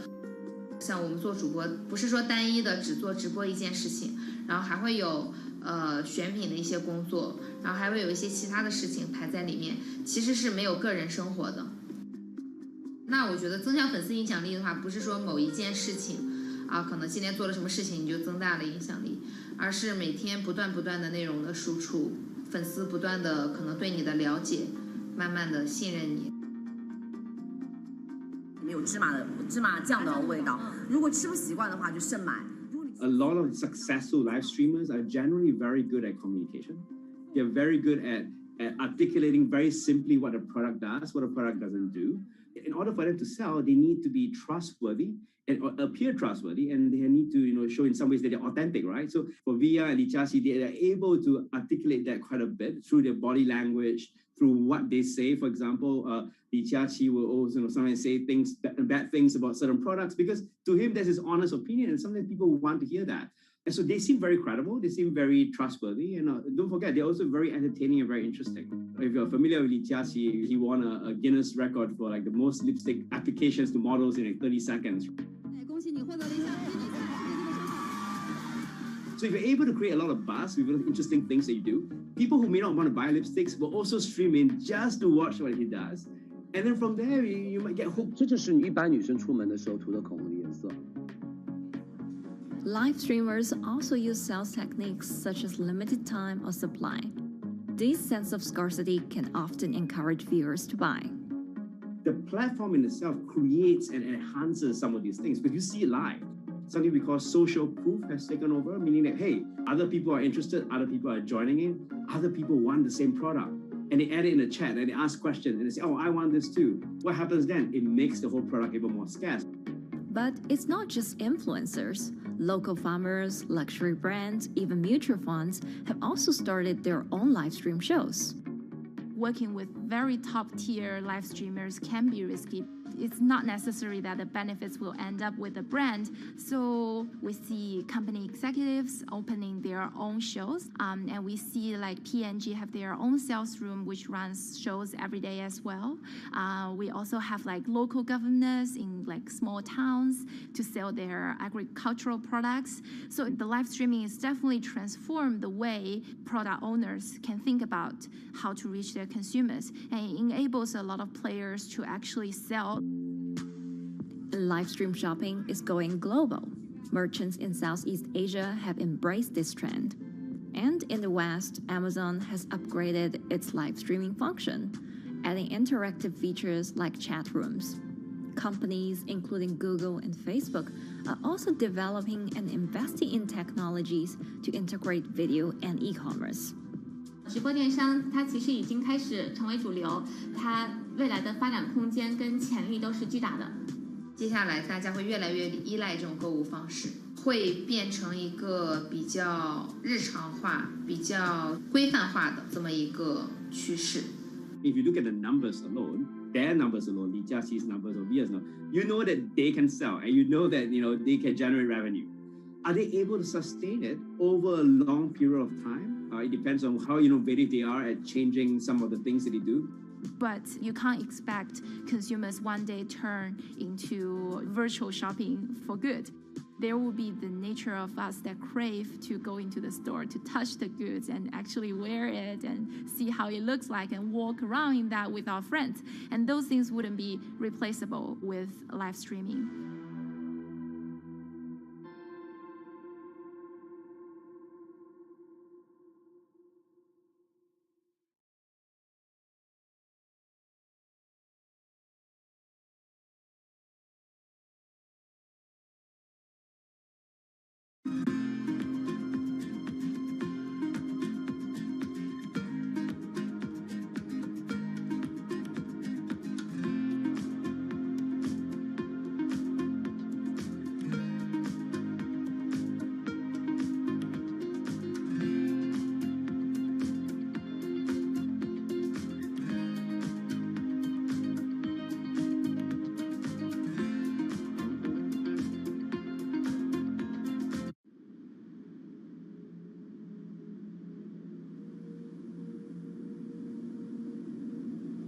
You could imagine that the oceans are actually the largest battery. We're storing huge amounts of energy in the oceans. The wave motion can be very deep. It can extend down several hundred meters. And once it gets to the near shore, from about 50 meters, the whole water column is moving backwards and forwards. As we search for ways to reduce our reliance on fossil fuels, some are looking to a largely untapped potential source of renewable energy. In theory, waves off the coast of the United States alone could generate over 2 trillion kilowatt hours of electricity a year, enough to power more than half of the country. Waves intensify and subside not as quickly as the wind, and that means that it can produce a smoother power generation curve. One of the potential advantages of wave energy is that it could act as a complementary source of power compared to other renewables on the grid if it were to be scaled up to commercial scale.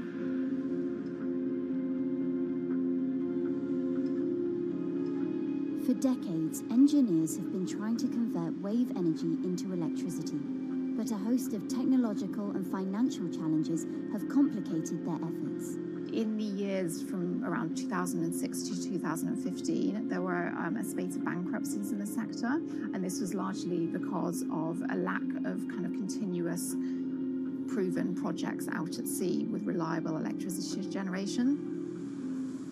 Since then, companies have been trying to develop the technologies at a steadier pace and with a smaller cash burn. But the same questions remain. Can companies develop devices and technologies that actually work? Is wave energy just a novelty or something that can become a major renewable energy source?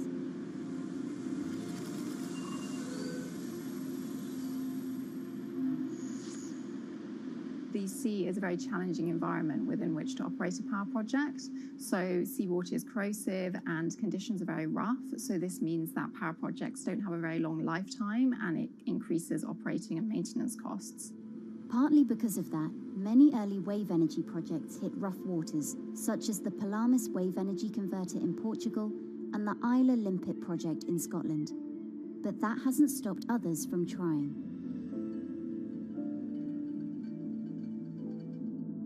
Companies are focused on testing projects out at sea, proving their durability, trying to raise capital and bring down cost.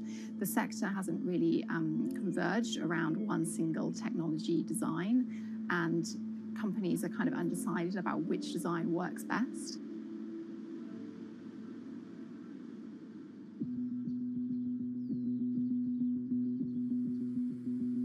Finland-based AW Energy is a veteran in the sector.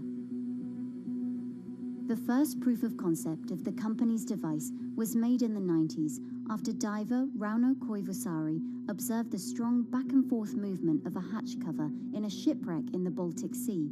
The waves are generated far from the coastline, so the wind blows on the surface of the water, causing the water particles to rotate. And that rotation extends deep down below the surface, and the waves can be very long. They can be several hundred meters long.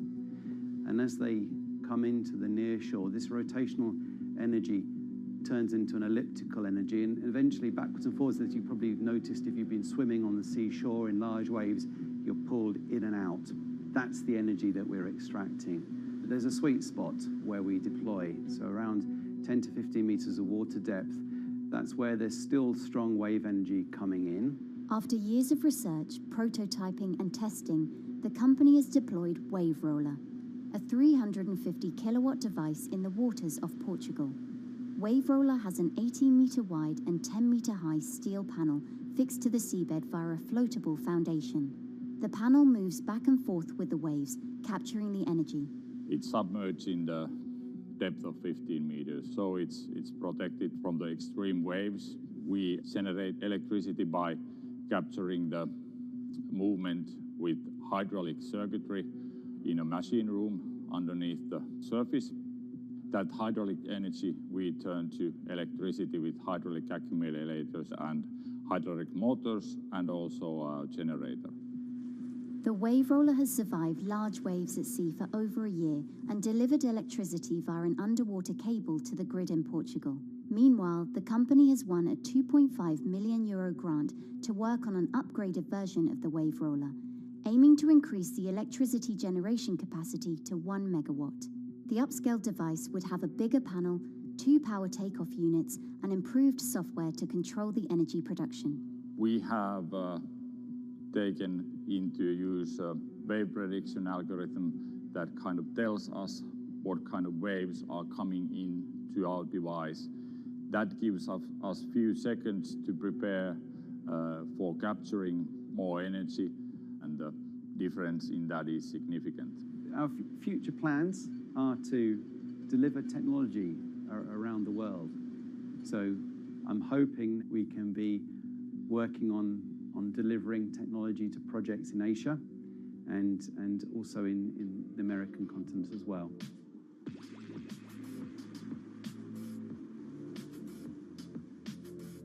Meanwhile, Israeli company EcoWave Power is taking a different approach to capturing the power of the ocean. For the company's founder, Inna Braverman, developing new sources of renewable energy is a personal mission. I was born in Ukraine in 1996, and 2 weeks after I was born, the Chernobyl nuclear reactor exploded, causing the largest in history nuclear disaster. I was one of the babies that got hurt from the negative effects of such explosion. I had a respiratory arrest and a clinical death.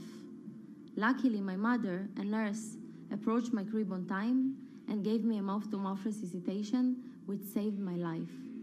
I got a second chance in life and decided to do something good with it. Growing up, Inna wanted to be a politician to positively change the world. After working as a translator at a renewable energy company, she decided to change paths. Solar and wind energy were fully commercialized. There were a lot of amazing technologies implemented everywhere. I saw that wave energy, although it's an immense source of electricity, the biggest companies in the world are trying to develop wave energy with no success. And there was kind of a race going on in the world of who is the company that is going to develop a viable wave energy solution first. In 2011, the then 24-year-old Inna co-founded EcoWave Power. Instead of installing devices offshore, the company's devices are attached to existing breakwaters, jetties, and piers. Our technology is very cost efficient, especially in comparison to the offshore technologies, because we don't need any ships, divers, underwater mooring, or cables. We install on existing man-made structures, and all our expensive equipment, the generator, the hydraulic conversion unit, the automation, is located on land just like a regular power station. This is the EcoWave Power conversion unit that has been operating in Jaffa port since 2014 until 2020. Here you can see how the technology works. Basically, the floaters are going up and down and pushing the hydro cylinders, which transmit biodegradable fluid into land-located accumulators. A pressure is being built. The higher the waves, the higher the pressure, which is used to turn the hydro motor, which is turning the generators. The whole system is controlled by a smart automation system, which you can see right here. And in case of upcoming storms, the system automatically raises the floater above the water level and keeps them in the upward position until the storm passes. The company has been operating a 100-kilowatt grid-connected device in Gibraltar since 2016, which is enough to power 100 households. Currently, Ina and her team are working on another 100-kilowatt project at the Port of Jaffa in Tel Aviv. The project will be also the first time in the history of Israel that wave energy will officially connect to the electrical grid. And our goal going forward is to expand it to all suitable breakwaters in the city of Tel Aviv and to supply a significant part of the city's electricity needs. Today, engineers and entrepreneurs are still trying to crack wave energy. Globally, only a few hundred kilowatts of wave energy are deployed, compared with gigawatts of offshore wind. But the field has come a long way in recent years, and with the right engineering solutions, this new power source could eventually become competitive with more mature renewables like solar and wind. I would have a lot more confidence in the success of wave energy companies today as opposed to like 20 years ago. But in the next few years, or maybe the next couple of decades, it will be more likely to be used in remote locations like islands that are otherwise dependent on expensive diesel power, or out at sea on gas decommissioning rigs, or for powering underwater autonomous vehicles.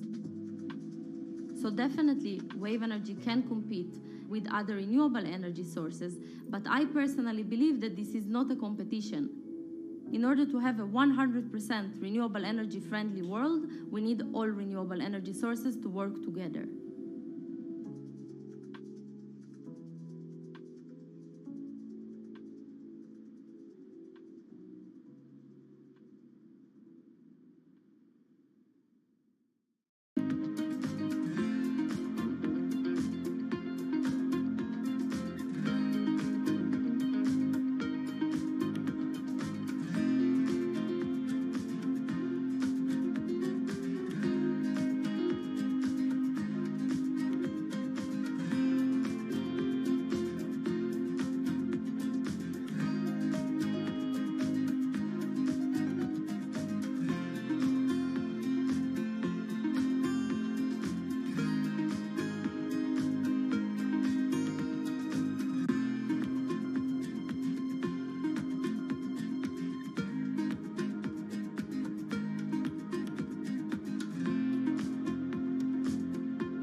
Who are all these people from?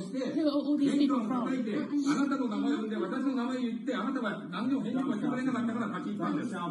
So can you please tell me? I'm not going to... please wait. You know, I've covered a lot of companies. I've covered a lot of Machiavellian companies where, you know, people play rough. I don't think I've ever seen anything on the scale of Nissan. He is making you, but you act for Nissan. I mean, it's corrupt. The system is... One of the most dramatic elements was Ravinder Pasi's home being raided by court officials in Yokohama. You scared my wife. You scared my children. I worked in Nissan for 16 years. So Rav Passy's journey into the darkest recesses of the Japanese corporate world started when he was the general counsel, the highest corporate lawyer position in the company. In the past few minutes, Nissan has revealed that its chairman has been arrested after allegations of serious misconduct. He was tasked with investigating Carlos Ghosn. And he was told, conduct an internal investigation and get to the heart of the matter. And then along the way, he started to notice serious conflicts of interest. He is one of the few people who knows an extreme amount of detail regarding the alleged crimes by Carlos Ghosn. And he's now ready to tell his own story on the record about some of the events that happened.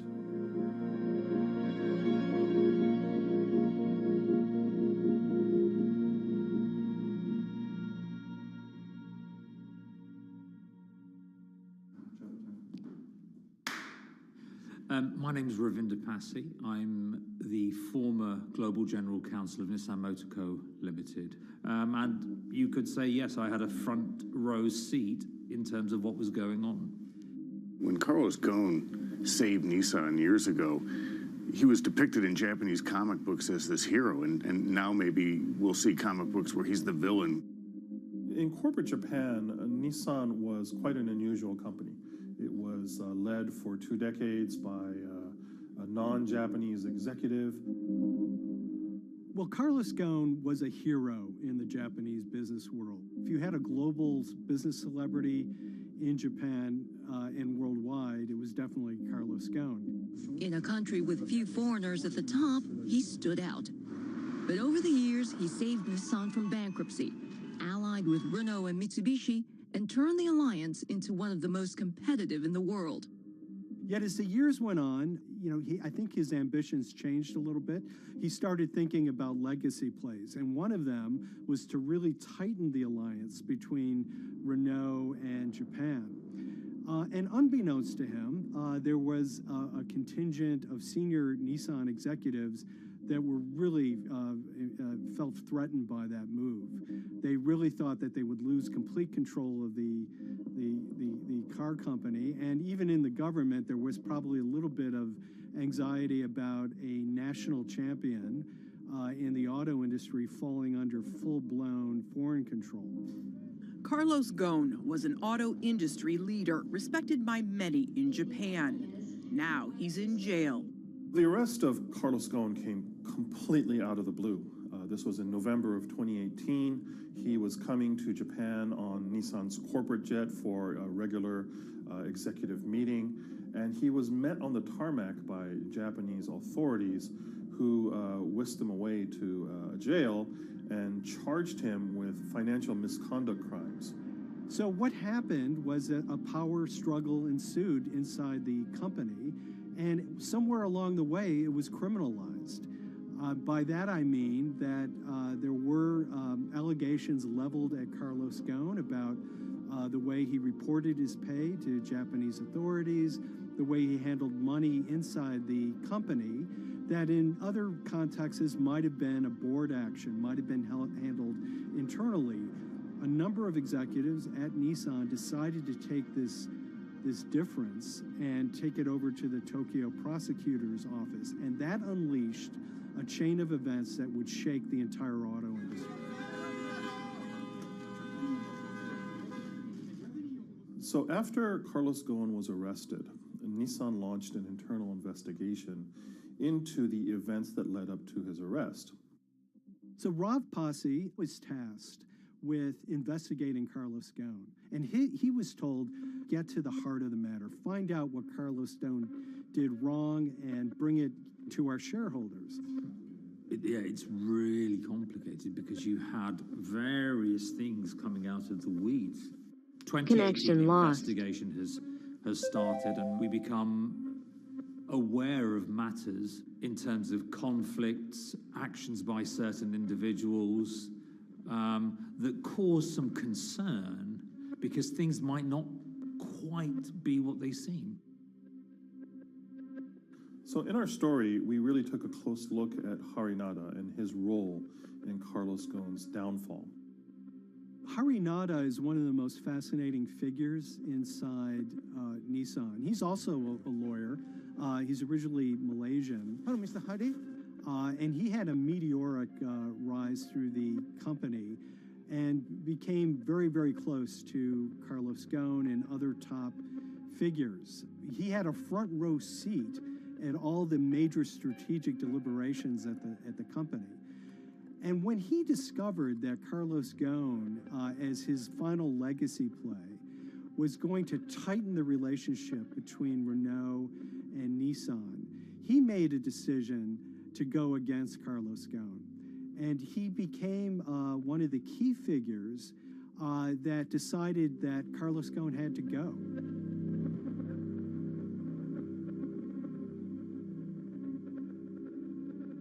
Harinada was somebody who actually recruited me into the company, so I have a long-standing relationship with him, or did have a long-standing relationship with him. For many, many years, he was a mentor. I had doubts about the credibility of the process right at the start. Harinada had a plea deal with the Tokyo prosecutors. Now, that suggests he was intrinsically involved in some of the wrongdoing, or the allegations of wrongdoing, and it just didn't smell right, just doesn't sit right. So there was a basic conflict of interest. In other words, Harinada had to deliver results to Japanese prosecutors to avoid his own criminal liability, and he's accusing and leading the investigation of Carlos Ghosn. Some of the people who had been involved in the original alleged crimes were also looking into the affairs themselves. Ravinder Pasi began pointing out some of these conflict of interest issues. And the reason for that is essentially his concern was for the company. If the company's own investigation into itself was compromised, that could lead to a very weak position in various lawsuits that it was dealing with across the world. I had discussions with Harry, discussions with the statutory auditors about these conflicts, discussions with HR about some of these conflicts, because at that point, we reported into him. You know, at the time, everything was quite, as you can imagine, it was, we've got to do this, we've got to do that, we've got to move fast. But when you step back and look at some of these things, you just think, my God, what was going on here? Because me, members of my team, were being placed in immediate danger. Your chairman's been arrested, a representative director's been arrested. They both happen to be foreigners.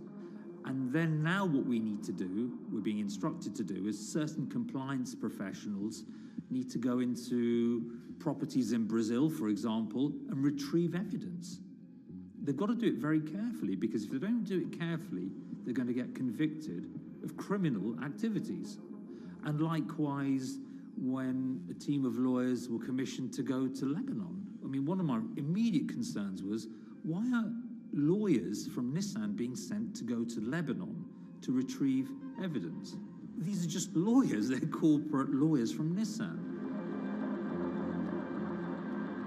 You had revelations that a number of executives had benefited from share appreciation rights when they shouldn't have. I mean, you know, substantive amounts of money being taken by these guys when they weren't entitled to take them. And you do think, yes, how is this going to look later on? It's going to look quite concerning.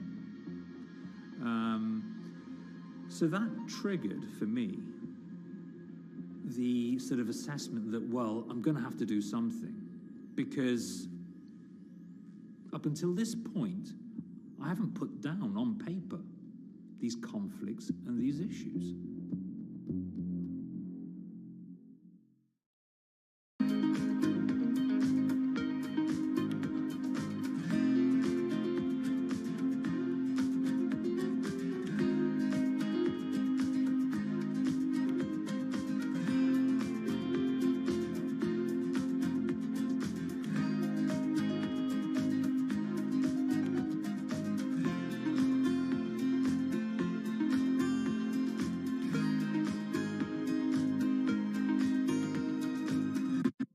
So Rav Pasi makes a fateful move. He writes this letter to the board listing every suspicion he has in great detail, backed up by evidence, backed up by memos, of why this internal investigation had serious problems. He sends the letter to the board, and it's crickets. He doesn't hear much of anything. Nothing happened thereafter. Nothing at all. Just like it just gone into a black box. And he began to suspect that there was a desire, even at the highest level within Nissan, to kind of sweep these conflicts of interest under the rug. Unfortunately for me, I think, again, with hindsight, people must have thought that this is the nail that's sticking out, and we can't have this. Within 3 days of me submitting that to the board of directors, that letter to the independent board of directors, I was removed from the Ghosn Executive Conduct Matters. I was then told that I could not attend board meetings anymore. And up until that point, I had attended every single board meeting.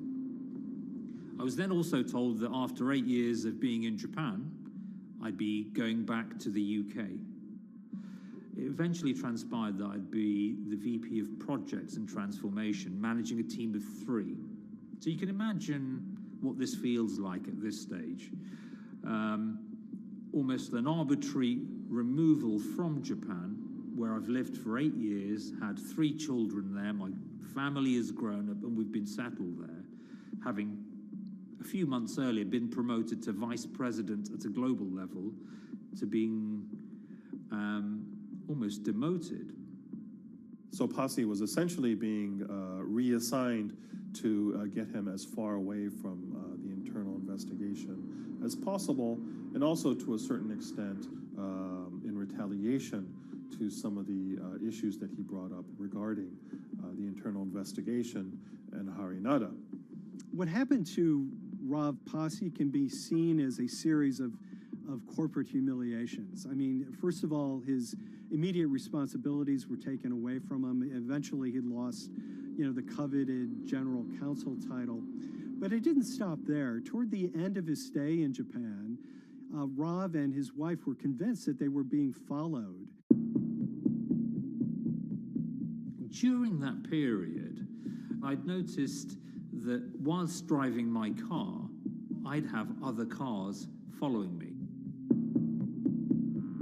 First time I noticed this was around mid-March, and I was driving, I can't remember where I was going, but this grey van, small van, just literally started following me. And I noticed that there was somebody in the car taking pictures.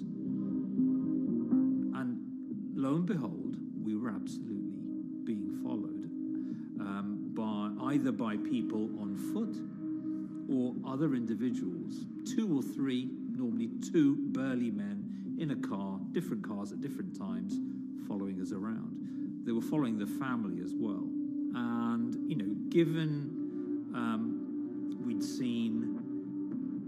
I'd seen the Nissan security department behave in a very, very egregious manner with others in terms of following and surveilling, I was very concerned as to what they were doing and who they were giving this information to.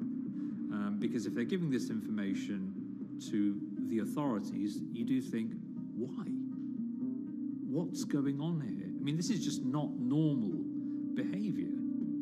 And this all culminated in a rather dramatic event in the middle of 2020. Who are you people? Where Nissan had hired a legal team and had obtained an unusual court order from the district court in Yokohama to basically do a search of his home and seizure of his corporate laptop and phone and other documents. If you don't let us in now, we have to break this key. So it's a pretty extreme way to treat someone who'd spent 16 years at the company. These people have all come in. We don't really know who they are, apart from the fact that I've been shown a badge that says the Yokohama Court. And they're here to recover a laptop and a mobile phone. It was even more weird because I'd highlighted to the directors that certain Nissan executives were trying to recover this laptop and this phone whilst I was still in Japan. And I was very concerned because it had evidence on there that related to misconduct matters and other forms of inappropriate conduct.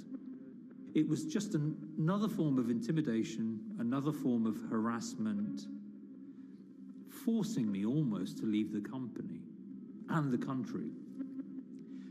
Because once they'd retained and obtained these items, we were still followed, which, again, I just couldn't understand. What is the point of doing that?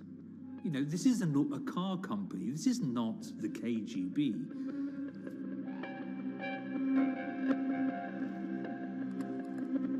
I think it's fair to say that Rav Pasi didn't have full battlefield awareness of all the intrigue going on at Nissan. I mean, Hari Nada is interesting because he's both charismatic and charming, and one of the most brutal corporate infighters one could ever run across. This is a confidential company email, right? You should not have this.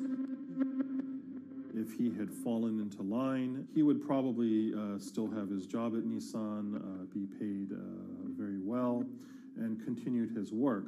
A career that he spent 16 years building at Nissan is irretrievably broken. It's been smashed to smithereens. He and his family paid a huge price, certainly. But in terms of being able to sleep at night, I think, he's come out ahead. I highlighted issues to the highest levels of the company so that they could be dealt with appropriately by those in charge. There was no response to those, and there was retaliation against me. What's really profound, like absolutely profound, is that none of your colleagues, I mean people who you have known for years, forget it. Yeah. You're on your own. Yeah. And you got to be ready for that. You've got to be ready for that. If you take it on anyway.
This is the awful truth.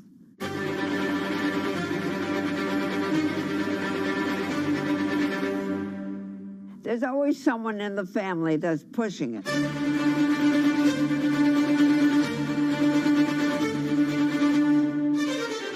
This lady does not deserve to be taken advantage of, especially at your age with your own grandchild. Yeah. My grandma is having to sue them. I'm testifying against them. Nobody's talking. They're one floor below right now. I get afraid to go on the elevator. It's sad that it had to devolve to this. It's like a soap opera It's a very sad thing. It's a family feud. A family feud. Here's a family that, on paper, you would think has the wealth that so many people seek, yet at the end of the day, it seemed to sort of rip everybody apart.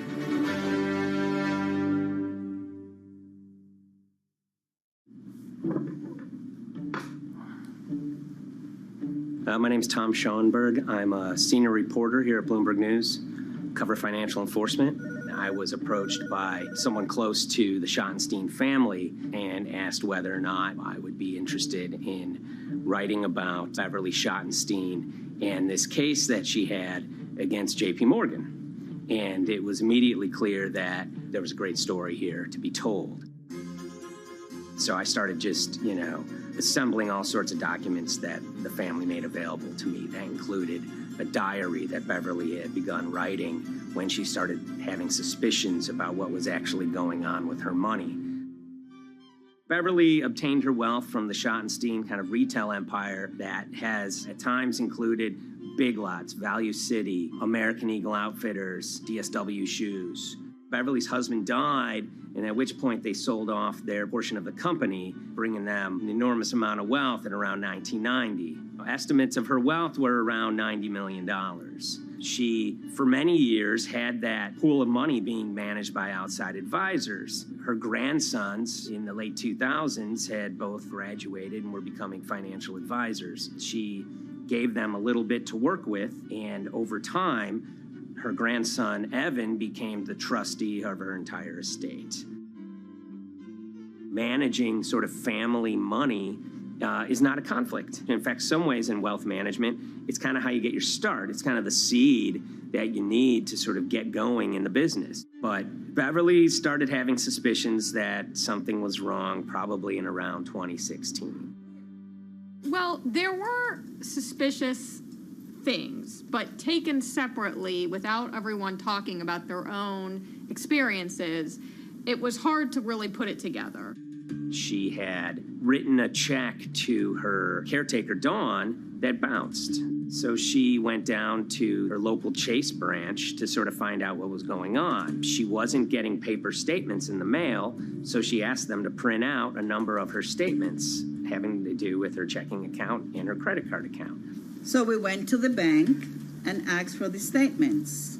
And she got a whole year and going through all of them, page by page by page. And it was there she saw all sorts of charges that she said she didn't authorize or didn't know about. I was becoming very, very suspicious. I was starting to look in the money part, and that's what bothered me more when I saw that money was going. And I was not a big spender.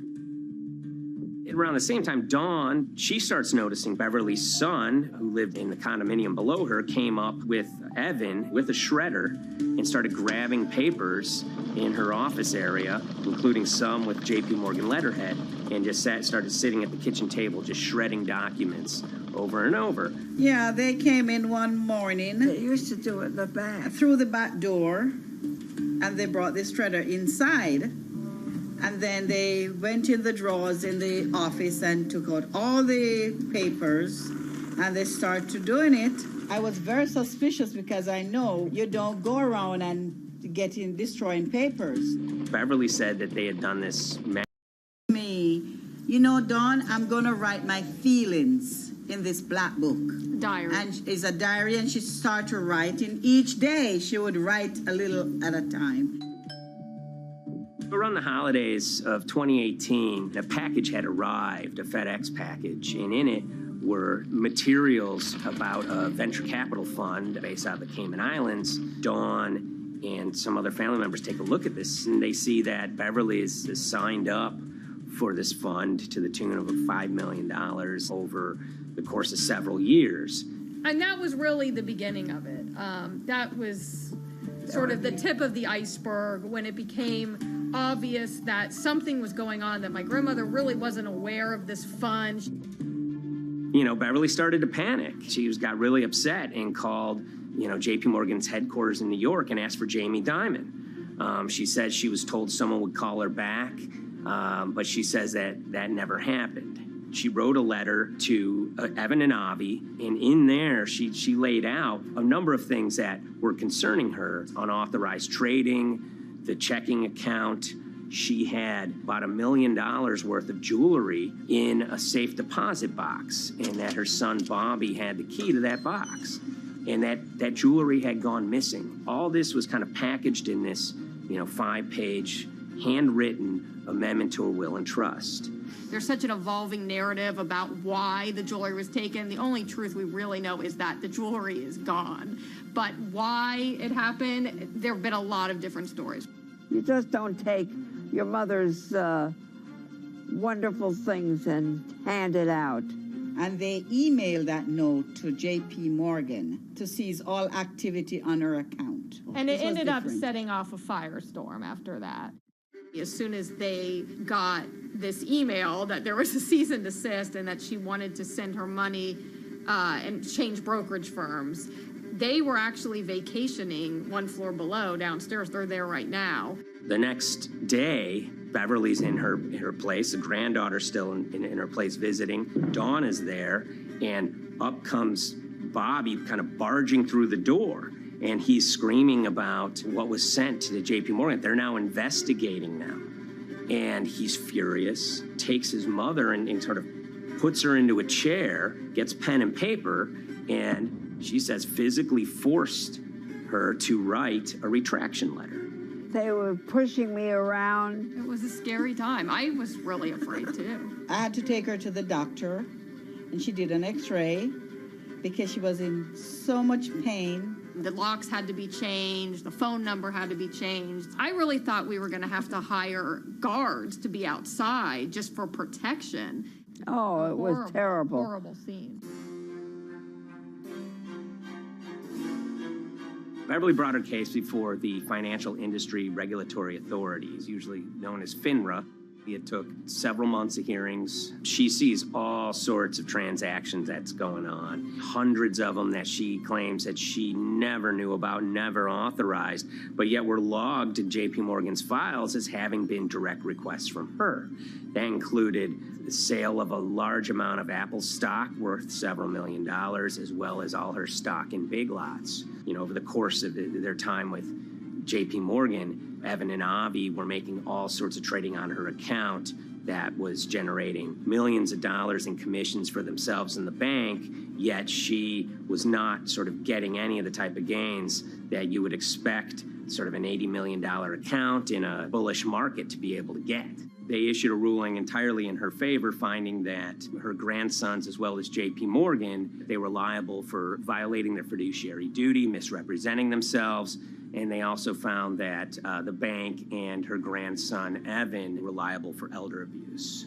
Evan and Avi, they were fired from JP Morgan. They issued an award of about $19 million.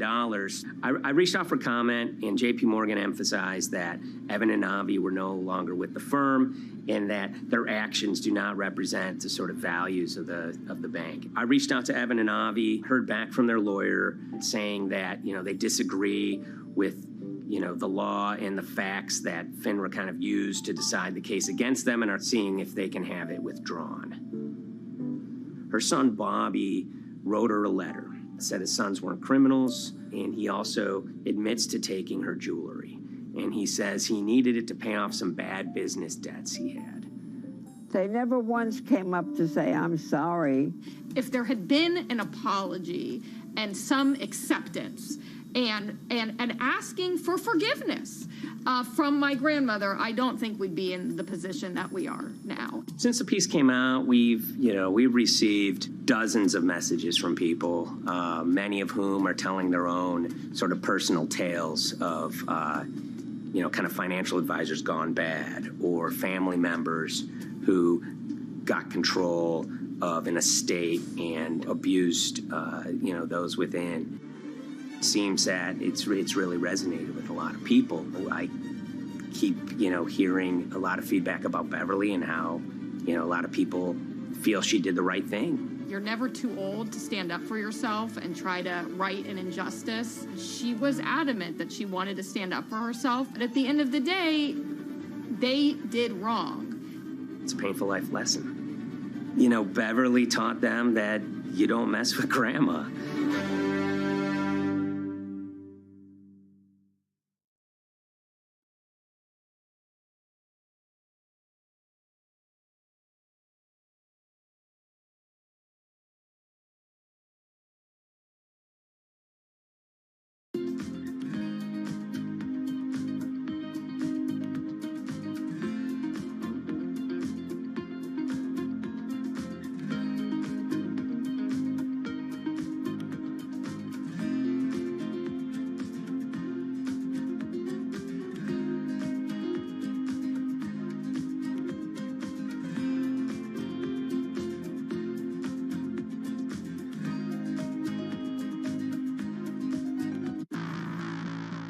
On April 20th, oil markets did something they never had before, and they crashed, went into negative territory, and closed the day at minus $40. Meanwhile, in a place called Thaden Boyce in Essex, a group of 9 traders, led by a guy called Cuddles, made $660 million over the course of a couple of hours. The price of oil has collapsed to a record low.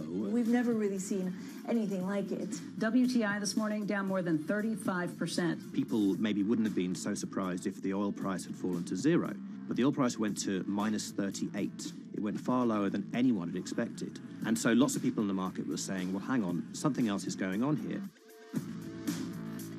A couple of months later, I started to get wind through a kind of network of sources that a tiny firm in the outskirts of London had made a huge amount of money that day and potentially had some part to play in what happened.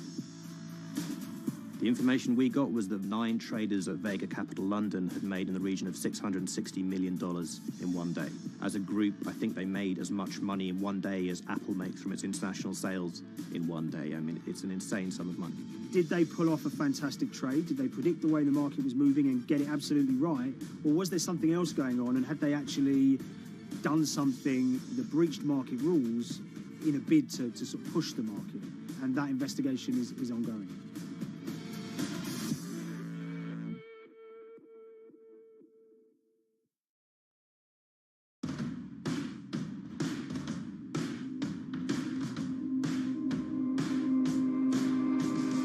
So Paul Commins is a trader who cut his teeth in the pits in the 80s and 90s when everyone had a nickname. His was Cuddles. If you can imagine, that was a very sort of cutthroat type of world where people are doing, you know, hundreds of thousands and millions of dollars trades by shouting at each other, giving hand signals, and then sort of scrawling on scraps of paper. The culture of the trading pits in London was very influenced by the working class guys who became traders there. They weren't like the city bankers that had gone before them. They weren't usually Oxford or Cambridge. You know, they didn't wear Savile Row suits. They were ordinary working guys who happened to have a talent for trading. And a lot of them came from Essex. I think it was 400 traders in the pits, and Cuddles in his, you know, oil and gas pit was described to us as amongst the top 3. In amongst that, was very successful and made, you know, very large amounts of money as a young man. But, you know, inevitably, mechanization and the arrival of electronic markets was the kind of death knell for the pits. And in 2005, the IPE closed down. And when the pits shut down, a lot of the traders who worked there lost their jobs or quit or went to work for financial institutions.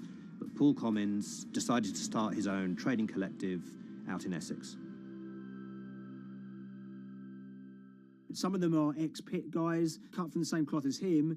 Lots of them are actually sort of in their 20s, and they're his, you know, drinking buddy's son, or they're his own kids' friends from football. You know, they're young lads, hungry and ambitious, and he brings them into the fold. And fairly shortly, he's got, you know, maybe a dozen or so traders that they're independent, let's be clear, but they're all part of this collective.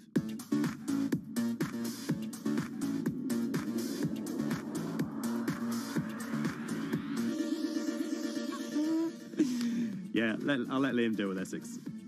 I am from Essex, so I feel like I'm free to, to get into this. Sweet, as they say. If you were to ask someone in Britain how they would imagine a kind of Essex person, they would see someone who's maybe slightly flamboyant, with a sort of Cockney accent, a sort of Guy Ritchie-style accent. Not afraid to splash the cash, but it's probably pretty bright and has done well for themselves. Don't even make sense, does it? But, these guys, they drove around very nice Rolls Royces and Bentleys. They went to places like Marbella on holiday. Thaden Boyce is a very wealthy place. You have to have considerable income to be able to afford to live in that village. It's a really nice place to live, and it's 20 minutes tube ride away from the city. Earlier in the summer, we have this lead, which is that there's this tiny firm called Vega Capital London, and they were the biggest winners from the biggest oil crash in history. Anyone that covers markets is going to be surprised about that. You're thinking your BPs of the world or your Glencores, but it's this tiny firm. And one of the big challenges that we had was actually finding out who worked with Vega Capital. It wasn't immediately obvious, and at first we had absolutely no idea. If you go to the Vega Capital website, it says it's under construction. If you do basic online searching, it's very difficult to find anyone who's publicly connected to the company.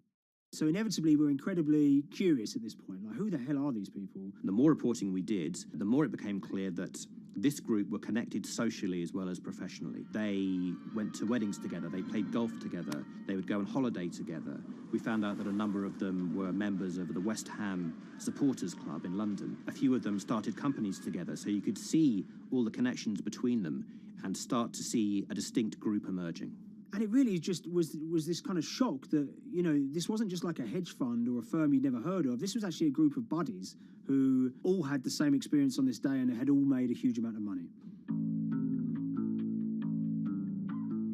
So if you're an oil trader, there's a number of different ways you can trade, and probably the most popular is WTI futures contracts. And it's basically a contract that says, I'm going to buy 1,000 barrels of oil from you at this point in the future, or I'm going to sell 1,000 barrels of oil to you at this point in the future.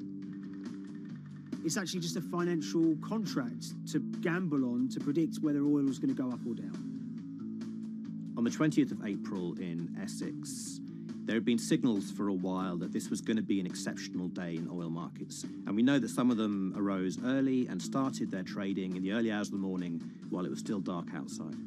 Essentially what they were doing is buying contracts that gave them an obligation to buy oil at whatever the price ended up at 2:30 p.m. So they're basically placing a bet that oil is going to fall throughout the day.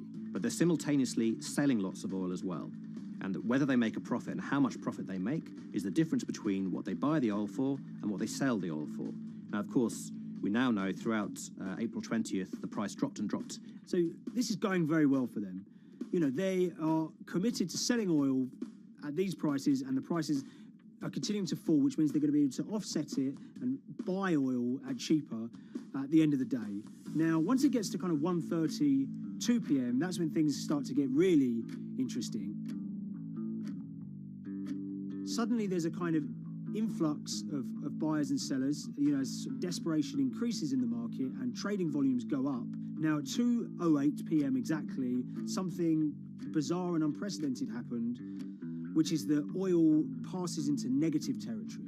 And it fell to a record level of minus $38. We've never seen anything like it, period, in terms of the contraction of the global economy. That huge gulf between what they were buying the oil for and what they were selling it for enabled them to make more money than they ever thought possible. So their profit was the difference between minus 37 and all of these positive numbers on every contract they sold. The price of crude briefly hit minus $37 a barrel.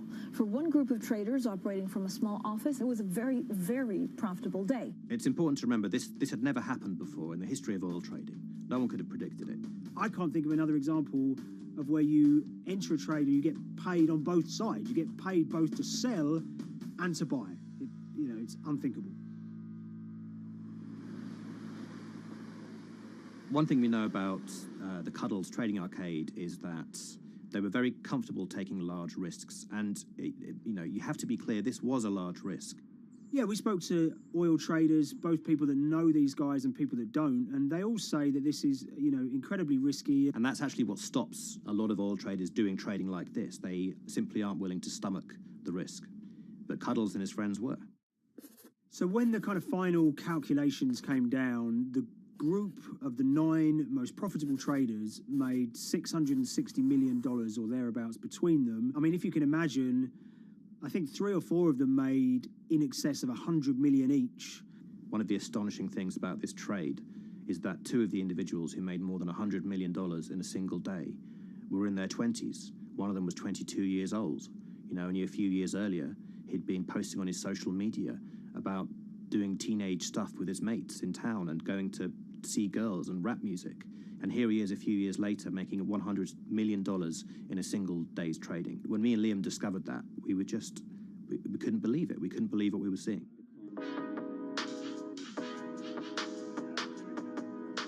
Oil trading is a zero-sum game. Anytime you're making money as an oil trader, someone else is losing it. Amongst the biggest losers were the investors in this Chinese fund, Crude Oil Treasure Fund. There were thousands of them, and they lost everything. Lots of people had put their savings into oil funds. They lost money that day.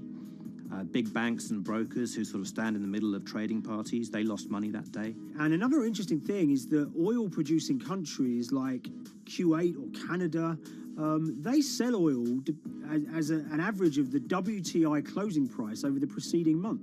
So the fact that one of those numbers in that average was minus 37 meant, if you can imagine, countries like Saudi Arabia and Kuwait potentially lost a couple of dollars on every single barrel of oil they sold that month. Vega Capital's traders made such an extraordinary sum of money that it was inevitable there would be some scrutiny of what they did. But it wasn't just the sums of money they made. In the vital half an hour before the settlement price was set, they were by far the biggest sellers of oil futures in the market, which is an incredible thing to think about when you consider that the other participants in that oil market are going to be the world's biggest banks, oil majors, BP and Shell, and here you have a group of 9 guys in Essex who are having this significant influence over a global market for oil. I mean, I think you have to assume that if these guys had made $7 million or $10 million, they probably would be celebrating in Essex right now. But the fact that they made closer to $700 million has meant that they are facing understandable scrutiny. We wrote individually to all the Vega traders who did exceptionally well that day, and we got a letter in response from a law firm representing the group. And the law firm was at pains to point out, number one, that they haven't been accused of any wrongdoing, that they all traded independently and separately, and they'd basically all made up their own minds that this was what was going to happen in oil markets based on publicly available knowledge, and decided to execute this trade. What I love about these stories is there's a real variance of opinion, and some people will look at what happened and think that must be dodgy. They all traded at the end of the day. They all made a huge amount of money while all these people lost. That's shocking. But lots of people say these guys are at acute disadvantage. They're in a market that's inhabited by, huge technology-driven funds and firms and oil giants that have got all the advantages in the world, and when you get a bunch of Essex geezers who essentially beat the market and find a way to make a huge amount of money, they should get a pat on the back, really, because that's the dream. Since this happened, a lot of the guys have stopped trading the monthly settlements that they'd done so well at in the past. Several of them have set up new companies. They've essentially gone very quiet. Any kind of social media presence they had has kind of closed down. By all accounts, they're, waiting this out. It's certainly too early to try and predict how the regulatory investigations are going to pan out. We just don't know. There's a number of potential outcomes for these guys. Potential punishments if there are any findings of manipulation against Vega or anyone affiliated with it. Might be you could be fined, you could be banned from trading, and in the most extreme cases there have even been criminal prosecutions in the past of people who have been found to have been manipulating the settlement and misconduct related to trade at settlement. There are other outcomes too. One obvious one is going to be that they're able to walk away from this life-changing trade with all the money that they made and celebrated as heroes in the trading community. That, they'll go down as legends.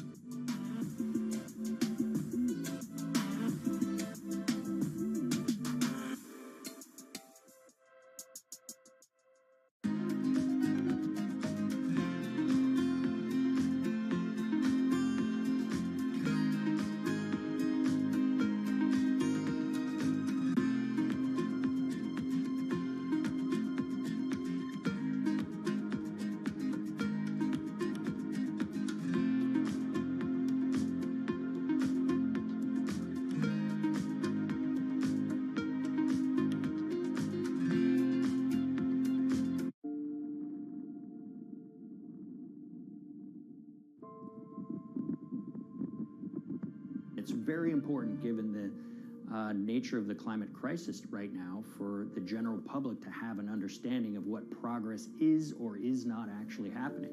And I think many readers right now, they'll see these hundreds and hundreds of companies making these big, bold climate claims.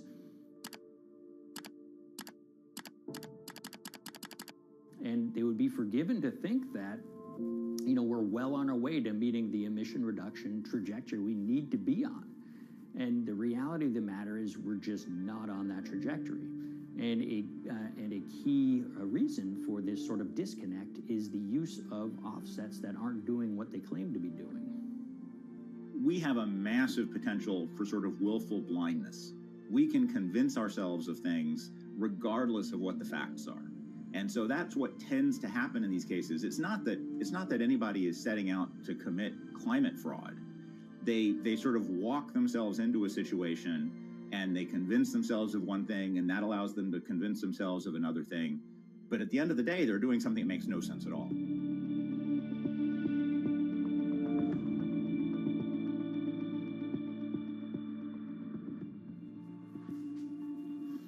My name is Ben Elgin. I wrote the story about how the billion-dollar market for carbon offsets is setting back the fight against climate change. So one of the challenges in reporting on carbon offsets and trying to figure out what's going on is really finding good experts who have been steeped in this marketplace and are willing to candidly talk about it. One of the best people for this is a fellow named Mark Trexler, and I've been talking to him for more than a decade. My name is Mark Trexler. I've worked in climate change for the last 30 years. I was actually hired by the World Resources Institute in Washington to work on the first carbon offset project in 1988. In terms of defining a carbon offset, one of the beauties, so to speak, of greenhouse gases, sort of the silver lining of greenhouse gases, when you put up a molecule of CO2 into the atmosphere, it can be anywhere in the planet in 7 days. And therefore, if there's an option to reduce emissions on the other side of the planet, and you can do that very cheaply as compared to doing it in your factory, for example, then why not pay that person, that factory on the other side of the planet to reduce their emissions? Then you are, in a sense, offsetting your emissions, and the atmosphere doesn't really see your emissions anymore.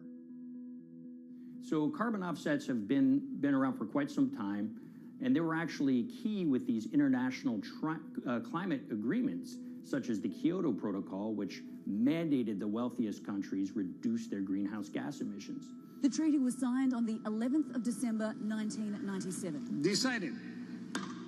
The business community in general saw carbon offsets as a huge opportunity to comply with whatever policies and measures might be coming down the pike on climate change much more cost effectively. We've seen a huge surge in companies making big proclamations about how they're going carbon neutral or zeroing out all of their carbon emissions. We're going to reduce our carbon footprint to net zero. Unilever is committing to net zero emissions. We can achieve a net zero emissions world. We began looking at these corporate claims of dramatically reduced emissions, and we noticed so many of these companies were using carbon offsets to achieve these aims. And as we began to look at the carbon offset projects themselves, what we found is that the environmental benefits claimed by these companies are not actually what they seem to be.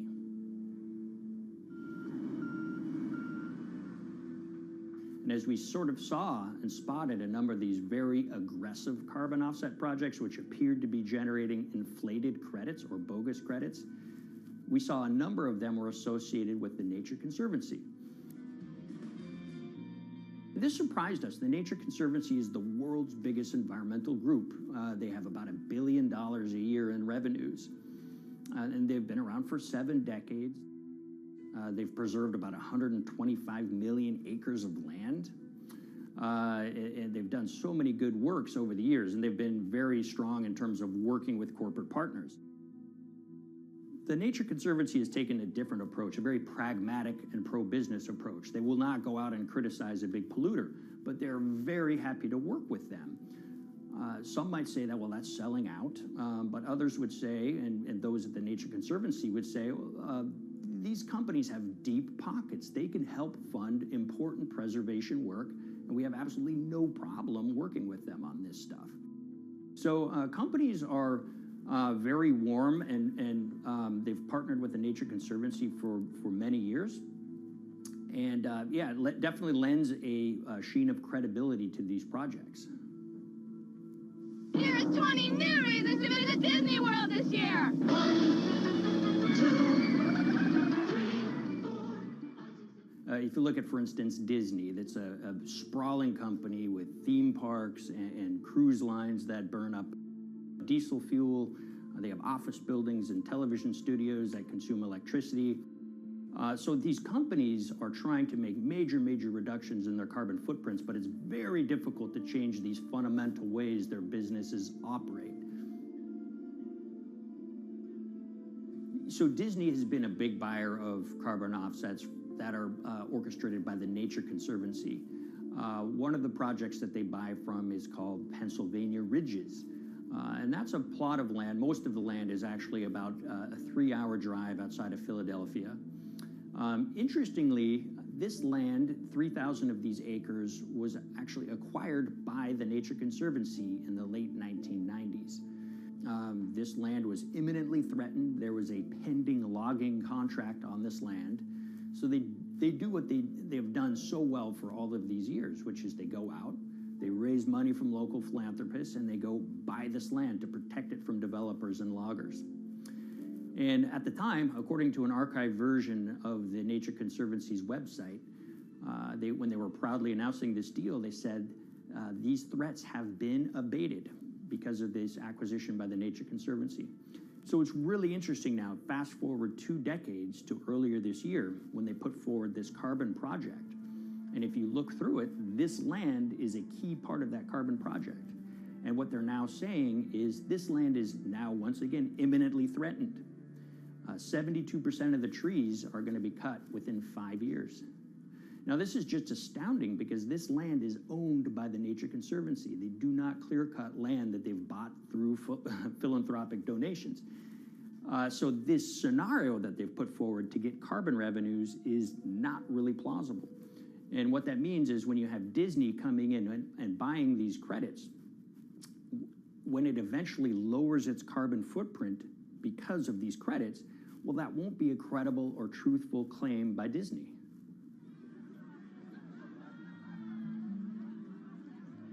So this is an organization that truly understands the threat of the issue of climate change and is wanting to do its part to address this. However, in this situation, it just appears their drive, which they've had for decades, to increase the amount of revenues that it can use for land preservation work. Nature Conservancy and many others see that the carbon credits as a pot of money that they can tap into to further their own benevolent aims. But unfortunately, what this has resulted in is claims of climate progress that just aren't really happening. So the Nature Conservancy defends vigorously these deals, and they and others will say, look, our projects are just following the rules that these registries set up. So some would also put some of the blame on the registries themselves because they're setting up the rules which allow these vapid projects to get up and sold.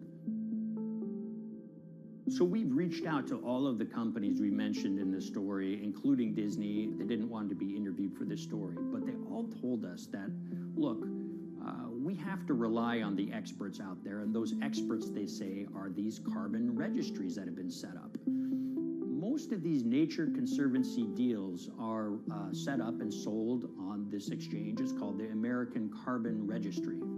Now, it's the oldest of these registries that allow voluntary carbon credits to be sold. They've been around since 1996. What these offset registries do is they set up rules, and any carbon offset project has to follow those rules. But there's this tension that's always there. If the rules are too strict, then it's going to be very hard for carbon offset projects to get up and running. So there's this balance going on where the registries want rules that attract projects, but they don't want it to be so strict where it will disincentivize projects from getting listed. One of the challenges with designing carbon offset systems is that there are normally two people at the table. You have buyers and you have sellers. And to some extent, you have policymakers, but you know, the buyers and the sellers are really the ones with the expertise, with the incentive to really participate hard, make a lot of things happen.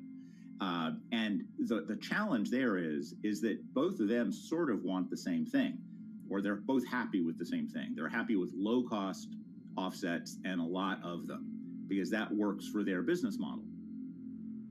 You end up, though, with nobody really representing the atmosphere, so to speak. Nobody's really representing the climate in those discussions. And so the policies end up biasing the whole system. And you end up in sort of a race to the bottom. And that's what we've seen happen. You know, when it comes specifically to the topic of carbon offsets, you know, I am a fan of carbon offsets in the sense that they can help mitigate climate change. They absolutely can. But, you know, if we're not going to do it correctly in a way that actually does help mitigate climate change, then it's nothing but a distraction. And, you know, after 30 years, you have to start wondering, is it really just a distraction? And that's really unfortunate, but that's where we are. Ultimately, what needs to happen is systemic change. You know, we're sort of nibbling around the edges with some of these different things. We need to change how we produce energy. We need to change how we transport ourselves. We need to change what and how we eat. You know, we need systemic change associated with transitioning to a low carbon economy. A lot of what we're doing today is not promoting systemic change. It's sort of trying to stick your thumb in the dike to preserve the current system. And at the end of the day, that can't really work.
The Hyperloop. There's a good chance you've heard the name by now. This is the Hyperloop system. It can take people hundreds of miles in minutes. The Hyperloop, a series of tubes that would transport people in pods at ultra-high speeds over long distances. This is a remarkable new form of transportation that can whisk people from city to city in a flash. 29 minutes from New York to D.C., 30 minutes from L.A. to San Francisco. For years, we've been seeing these futuristic, utopian renderings of some cross between a spaceship and a monorail. But lately, the Hyperloop is becoming much more real. Yes!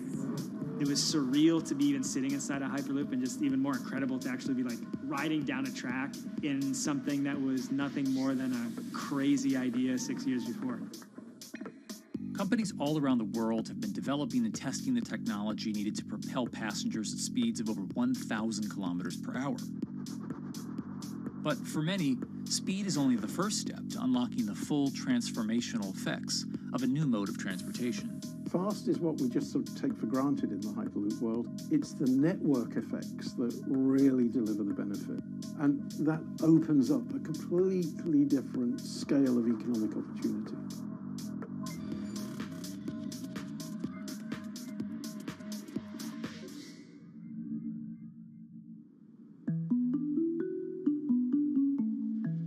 We've got planes, trains, automobiles, and boats for getting around Earth.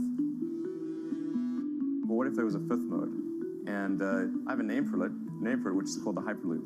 The Hyperloop? Hyperloop, yeah.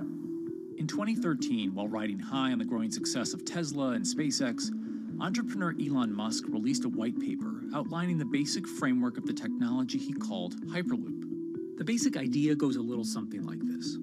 A tube reduces the air pressure to a near vacuum-like environment. A Hyperloop pod is then suspended in the tube, usually by magnetic levitation. The whole pod can then be propelled forward.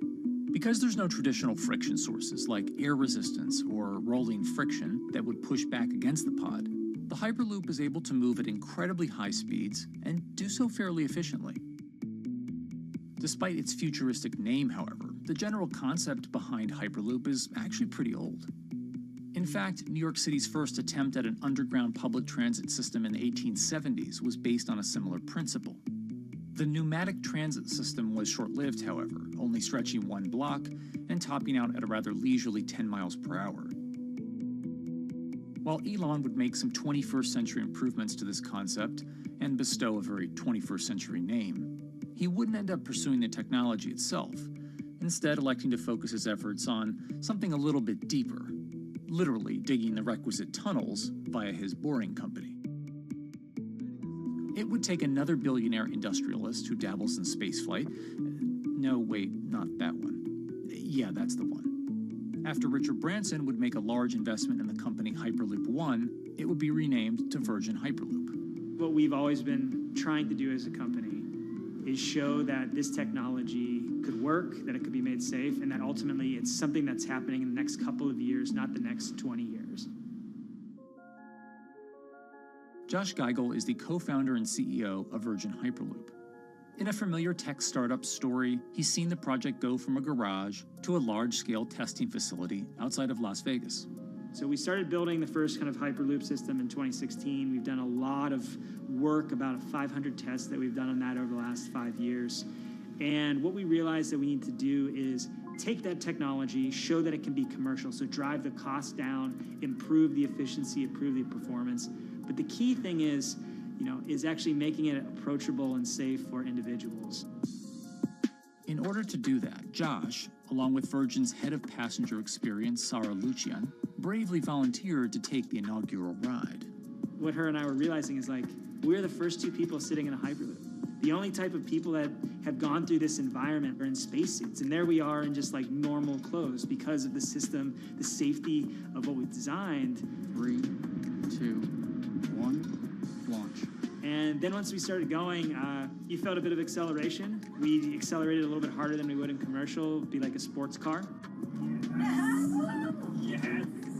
We got to about 108 miles an hour on that test. And it's a short run, it's about 500 yards or so, and came to a stop. The test, lasting only about 20 seconds and covering only a quarter of a mile at just over 100 miles per hour, is a long way away from a true functioning Hyperloop.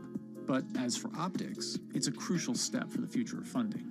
The number one question we got from investors or from project proponents or just people in general was is a Hyperloop safe? And what better way to show something is safe than by actually getting people on it. But convincing investors and governments that would likely be fronting some of the construction costs for an unproven technology is no easy task. First and foremost is the question of safety. Most people don't know how an airplane works, but yet they get on an airplane. They get on an airplane because, it's faster than driving, and most importantly, they've probably gotten off of one before, they've seen someone get off of one before. And so what we set out to do was actually show that Hyperloop could be safe with two normal people, not astronauts, not adrenaline junkies or test pilots or anything like that. Two normal people getting on a Hyperloop, and then most importantly, those two people getting off. But beyond safety concerns, constructing Hyperloops will undoubtedly require a significant capital investment to the estimated tune of around $60 million per kilometer of track. So a track from San Francisco to Los Angeles, for example, is likely to come with a price tag over $10 billion. And before large governments are willing to come in and front those costs, investors who are funding Hyperloop development must accept it as a long-term mixture of technology and infrastructure investing. Investors that are used to short returns because you're developing apps or something to that effect, those aren't the investors that really get excited about Hyperloop. What you start to see is the people that are looking at platform technologies, right? So this idea that because the smartphone existed, Uber could exist, right? So who are like the Vanderbilts of this century? And that's the part where you're going to get a lot more no's than yeses. But those people that have the ability, the fortitude to stick it out, to see the game-changing platform here, those are the people that we're looking for. And since we've done that passenger test, there has been a lot of interest that's really, this is a lot sooner than I thought.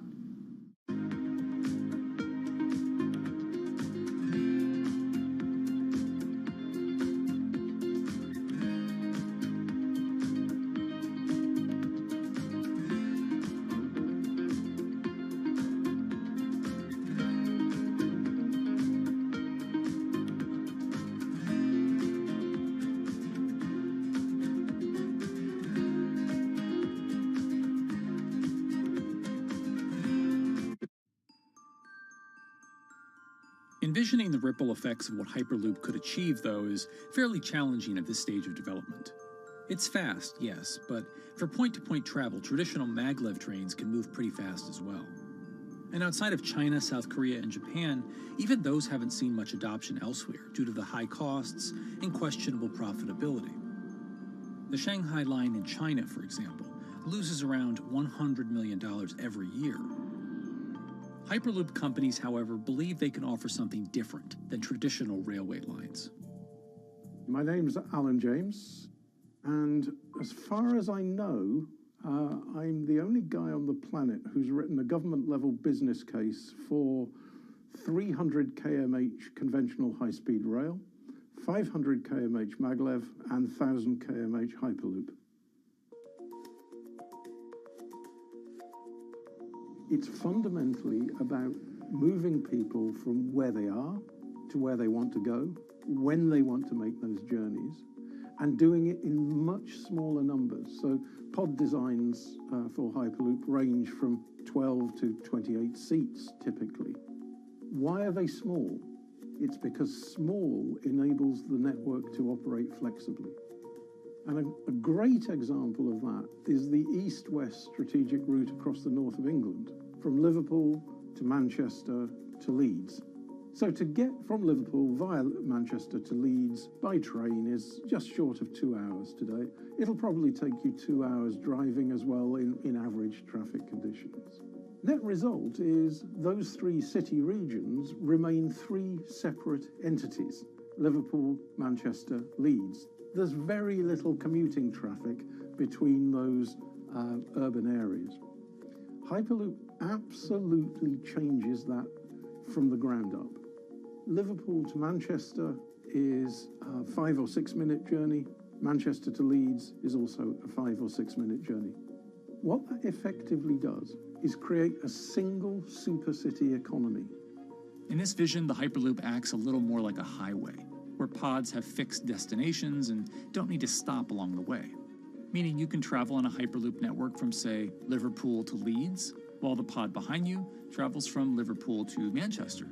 And if that metro Hyperloop network is connected to other networks from the same location, You could travel from Liverpool to Paris or Liverpool to Amsterdam, all without making a single stop.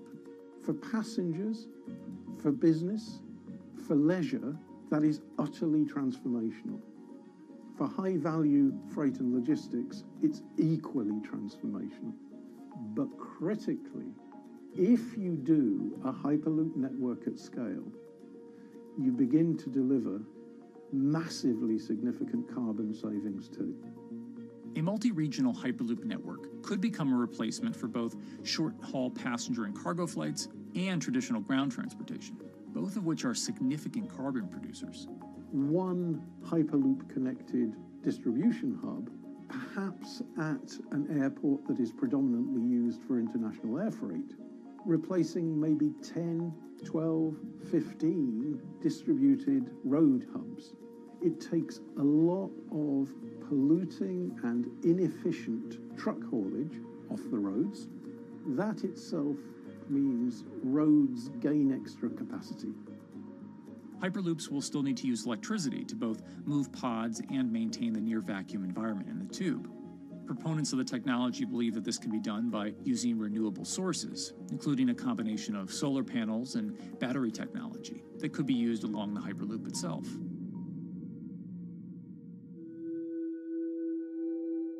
But even with all multipliers of time and carbon emission savings that a Hyperloop network may provide, the investment capital required to actually build such a network becomes even more economically and politically daunting.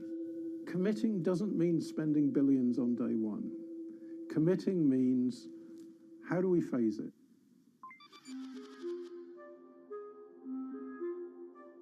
One company in the Netherlands is working to develop that technology, and perhaps more importantly, the international coalition needed to make the Hyperloop network a reality.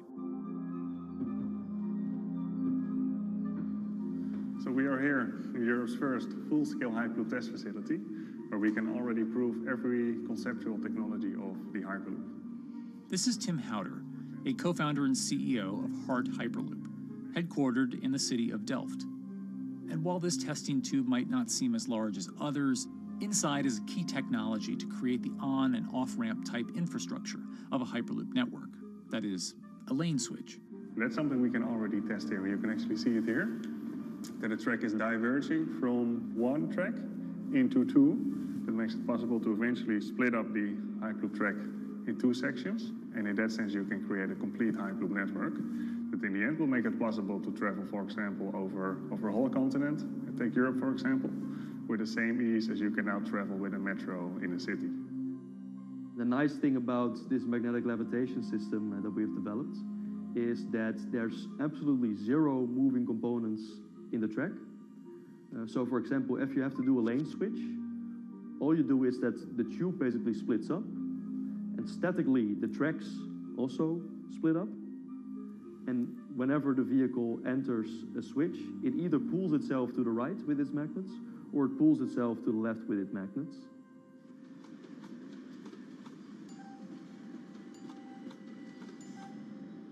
Lane switching on traditional rail requires the physical movement of the rail. Even modern magnetic levitation tracks use lane switching techniques in order to transfer trains from one track to another. And this is a very crucial element, because this is the thing that limits the capacity and in the end, in and out of the network very much like a highway. For now, though, Hart's physical testing has been limited by the size of their tube. Because the test track is only 30 meters long, they haven't tested this lane switch at speeds greater than 20 kilometers per hour. However, the company is working to build a new test site where it plans to increase that testing speed to 300 kilometers per hour. We're now in a phase where we have proven most of the most important technologies in the test facilities that we already have. And we have also demonstrated the viability and the feasibility of a network. If you look at all the subsystems that it consists of, most of those are proven systems, already demonstrated in lab conditions. So we don't really believe that the technology itself is going to be the biggest challenge. Because for all Hyperloop companies out there, actually building a Hyperloop system requires more than just a good product. We're talking about the safety aspects, we're talking about integration into the environment, we're talking about the social aspects.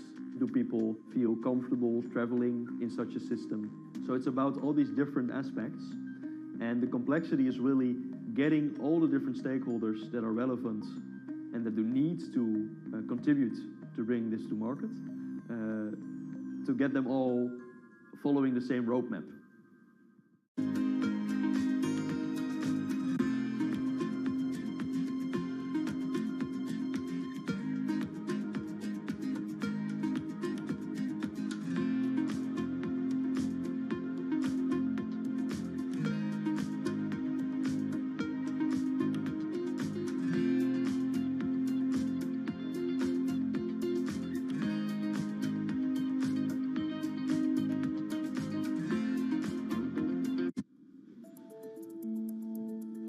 In order to help build this coalition of private and public interest in Hyperloop development, HART in 2018 partnered with other Hyperloop companies from Europe and Canada.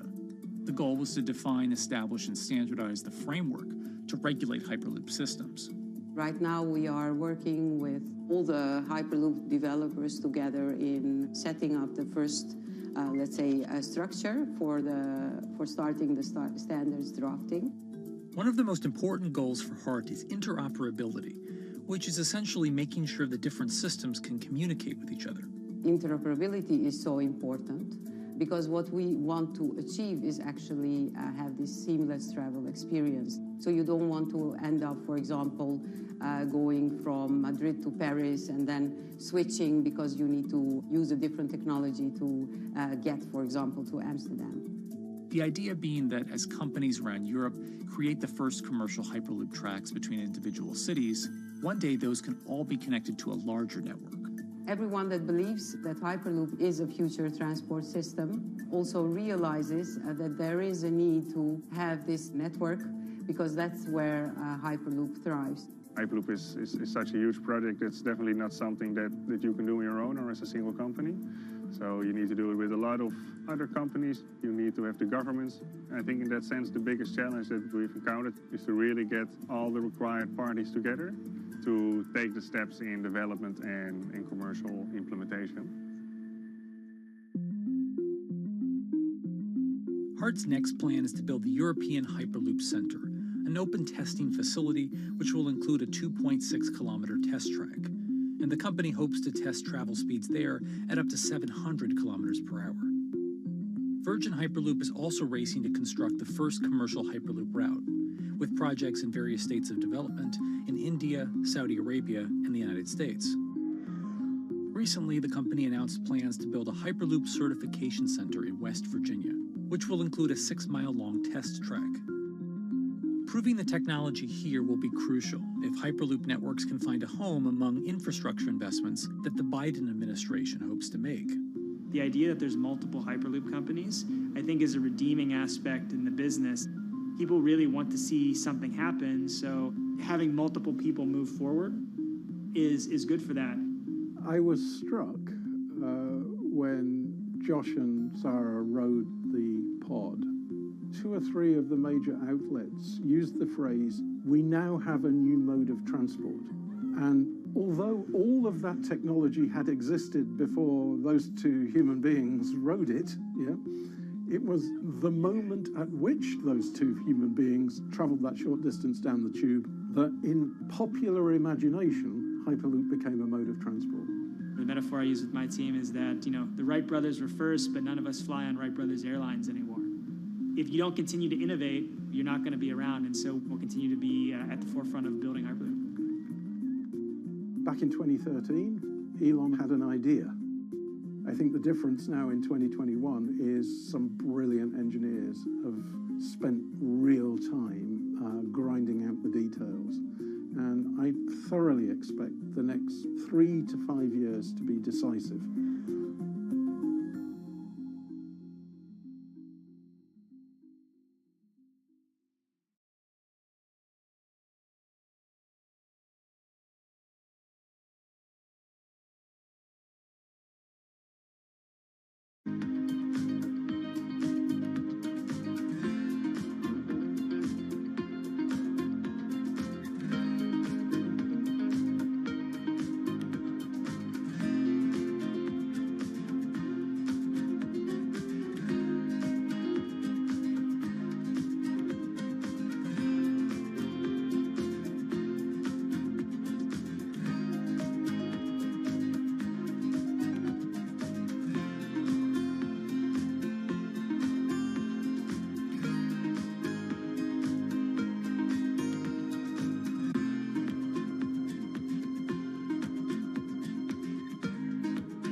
This week, how hydrogen can transform our energy usage.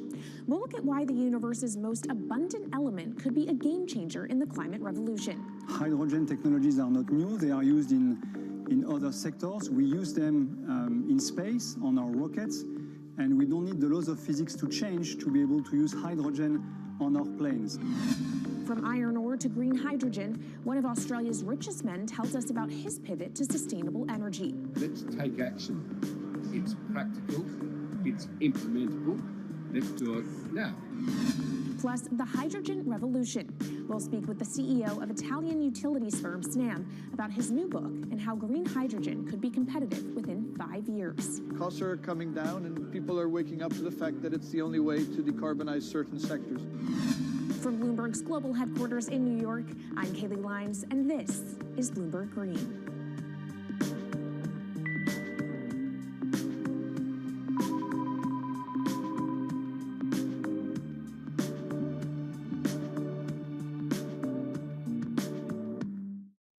It's a new year, so here at Bloomberg Green, we're highlighting new solutions in the fight against climate change.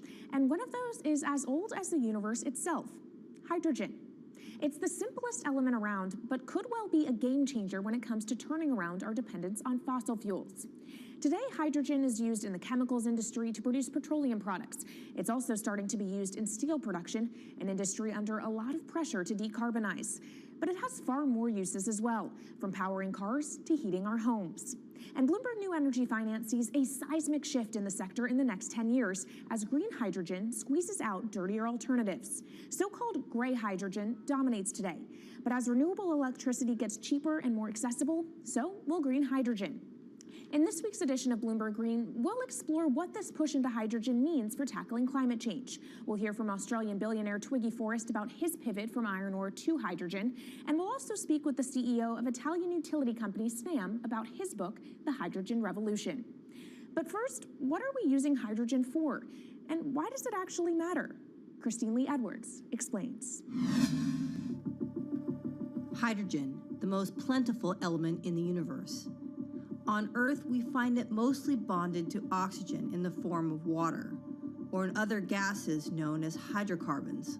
Hydrogen gas, H2, burns hot and clean, making it an attractive tool in the race to net zero. But isolating hydrogen from other elements is no easy task.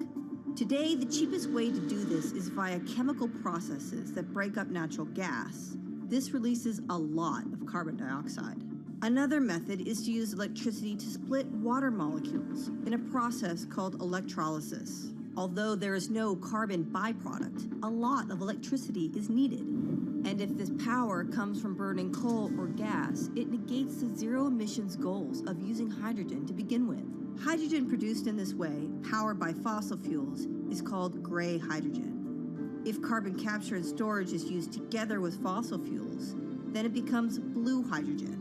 If nuclear power is used, it's called pink. And finally, green hydrogen is when it's produced via electrolysis and powered from renewable sources. This method is considered emissions-free.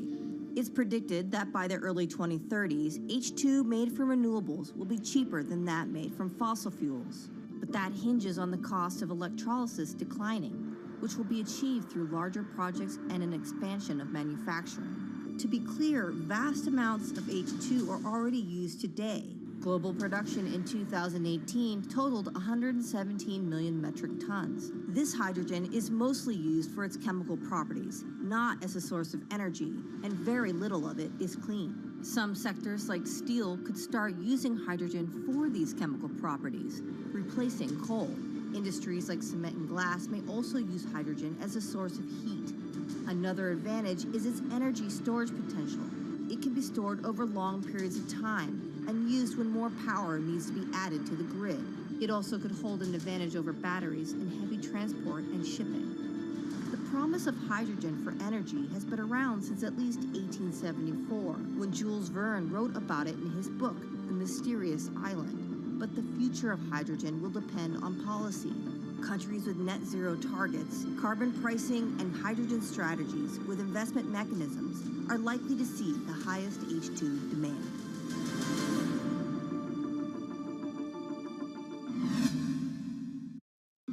That was Bloomberg's Christine Lee Edwards explaining what hydrogen means for the energy transition. But how are businesses approaching the sector? Well, one of Australia's richest men is making a big play into hydrogen. Andrew Forrest, better known as Twiggy, made his fortune from iron ore, being the chairman, former CEO, and major shareholder in Fortescue Metals, one of the world's biggest miners. But after having made over $10 billion in profit from the metal in the last fiscal year, Twiggy wants to transform Fortescue into a clean energy company. He's been scouring the planet in search of investment opportunities in hydrogen and renewables. The firm plans to allocate up to 10% of its annual profits for green energy investments and is exploring projects across the globe, from Indonesia to Argentina. Francine Lacqua caught up with Twiggy Forrest. There's only one type of clean hydrogen, all the rest is dirty. Yeah. That is green. If you just say green hydrogen is clean, the rest is dirty, then you've actually nailed it. And, you know, anyone else who produces any other rubbish, any other argument, just look them there and say, why is global warming accelerating if anything you're saying is true? And then you'll know, actually, it's greenwashing.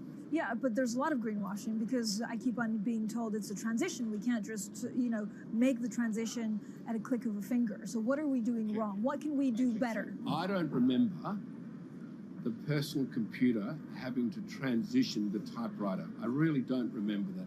I don't remember the smartphone having to transition the pocket calculator and the old landline.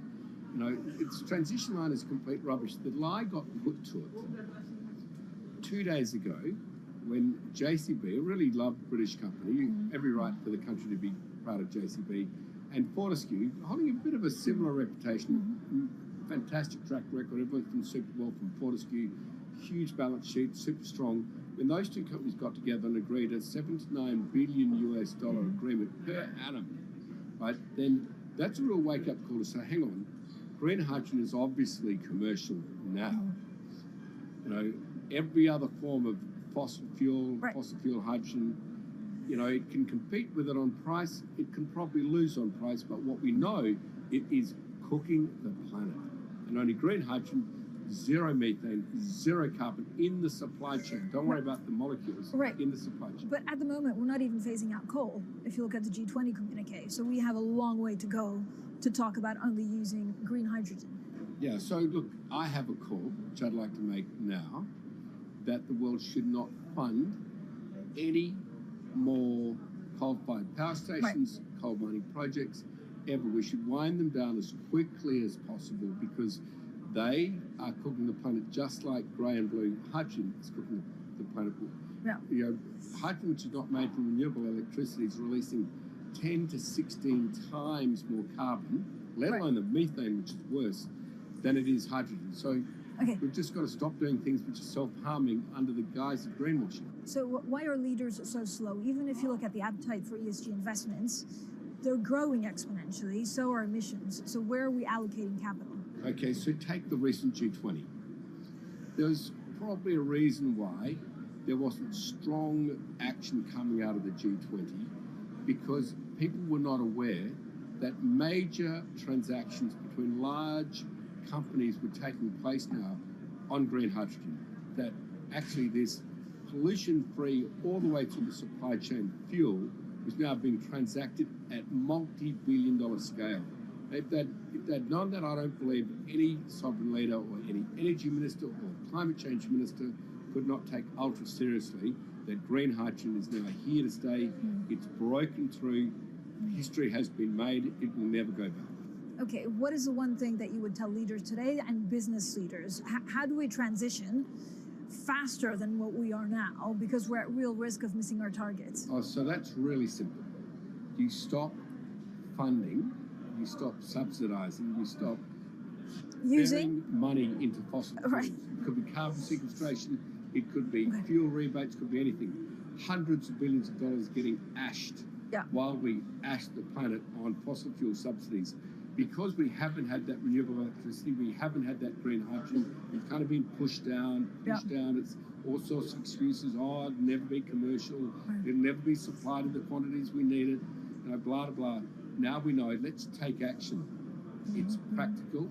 It's implementable. Let's do it now. Okay, if we do it now, is there going to be a shock to the energy system? Is there going to be a shock actually to economically? And is it worth, not talking about transition, just going from A to B? Yeah, it's a fantastic question. A to B is the solution. Let fossil fuels do what fossil fuels do. Just burn their coal, burn their oil, burn their gas. At least they're pumping up carbon and methane into the atmosphere, honestly. Well, not that honest because they don't measure methane, which is 90 times worse than carbon. But at least the carbon is being done honestly. Encourage the green hydrogen sector to come in really fast. Okay, it's there. There's renewable power all over the world. We now know how to make electrolyzers much cheaper, like 25% of the original cost. We know how to do that now. We don't have an excuse to get into it. Does it need to be cheaper than oil and fossil fuel for it to be viable worldwide? Well, right now it is. Okay, so let's just swallow that bit of financial data. Right now it is cheaper, and it's getting more cheap. It's the only fuel you know of which is declining in value. You don't have enough of it, right, to power the world. Yes. That's only because we haven't had policies to support it. If we had policies to support it 5-10 years ago, it would be everywhere. You'd see the global warming budget start to come down. Yeah. Now, we've got 5 or 10 years to make a huge difference.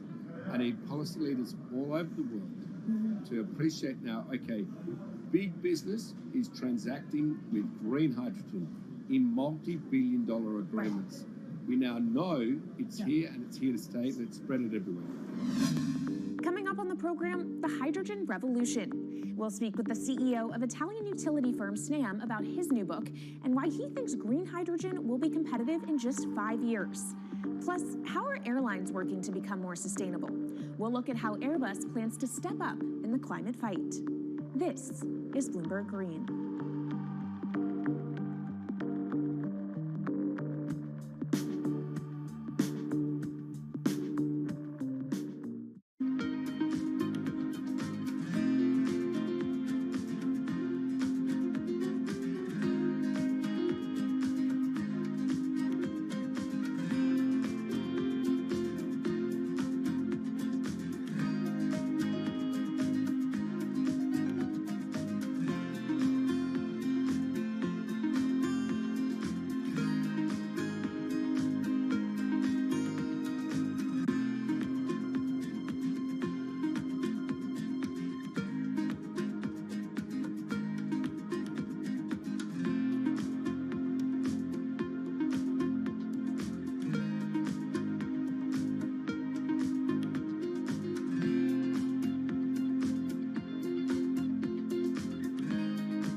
From Bloomberg's world headquarters in New York, I'm Kaylee Lines, and this is Bloomberg Green.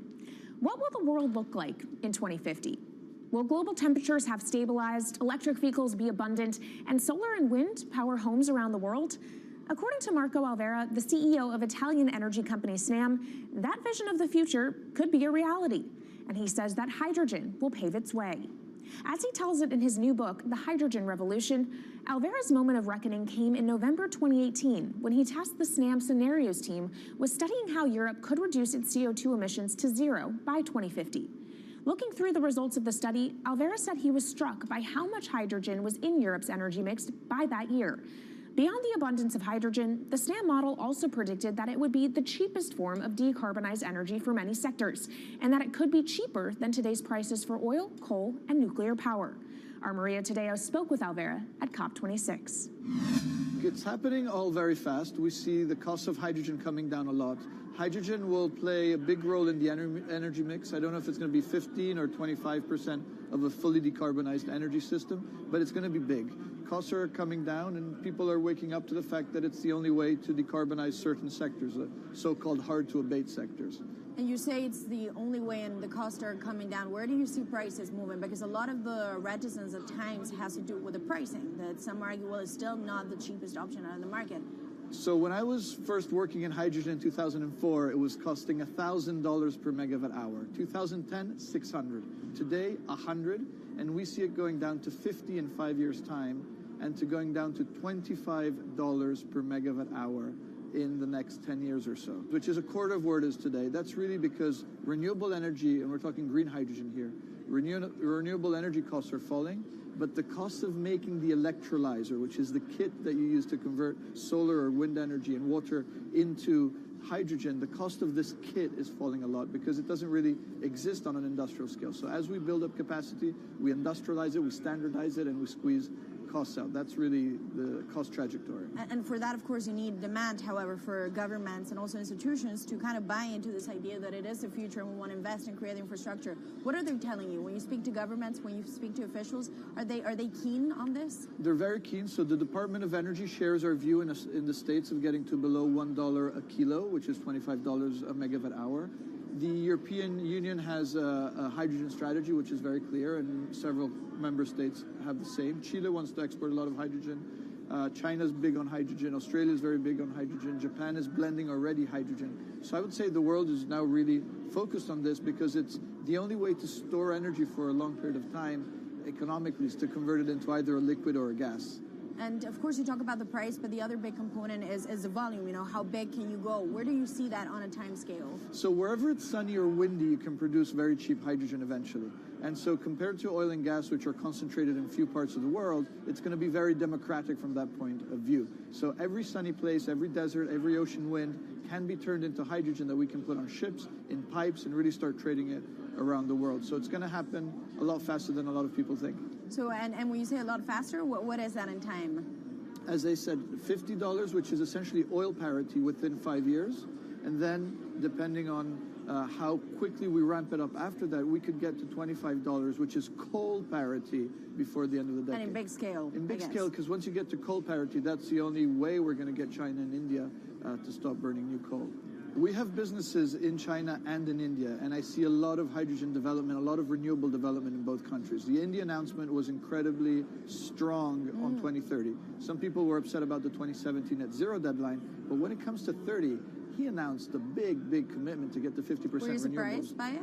I was surprised that they would make it so explicit, and even the net zero is a big thing for them. And so I think it will happen faster than 2070 because of the falling cost of renewable and hydrogen. India's burning 80 gigawatt of oil, of diesel, to keep the lights on. So there's an immediate opportunity there, and we're very interested in working that country. And with regards to China, perhaps the fact that we haven't really seen them active, I guess the diplomats are working on this, but we haven't really seen the leadership.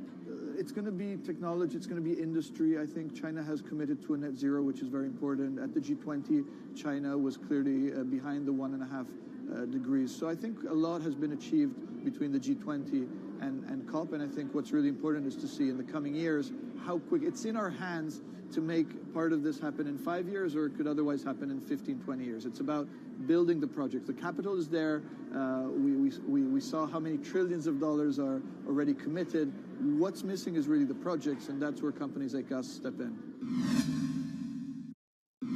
Marco Alvera, CEO of SNAM there, speaking with our Maria Tadeo. Let's turn now to the aviation industry. It's a big contributor to global greenhouse gas emissions, and it's under pressure to change that.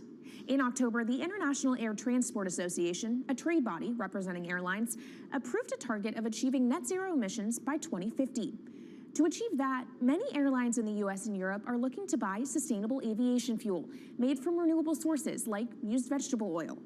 Initiatives like these are pushing plane makers to come up with some radical new aircraft that will eventually cater to our growing appetite for travel without hurting the environment. We took a look at how Airbus, the world's #2 aircraft manufacturer, is stepping up to the challenge. How long until we can fly emission-free? Airbus says it's more confident by the day it can be done by its 2035 target. Airbus's CEO spoke about its ambitions for hydrogen-powered planes at the company's summit in France. The physics works.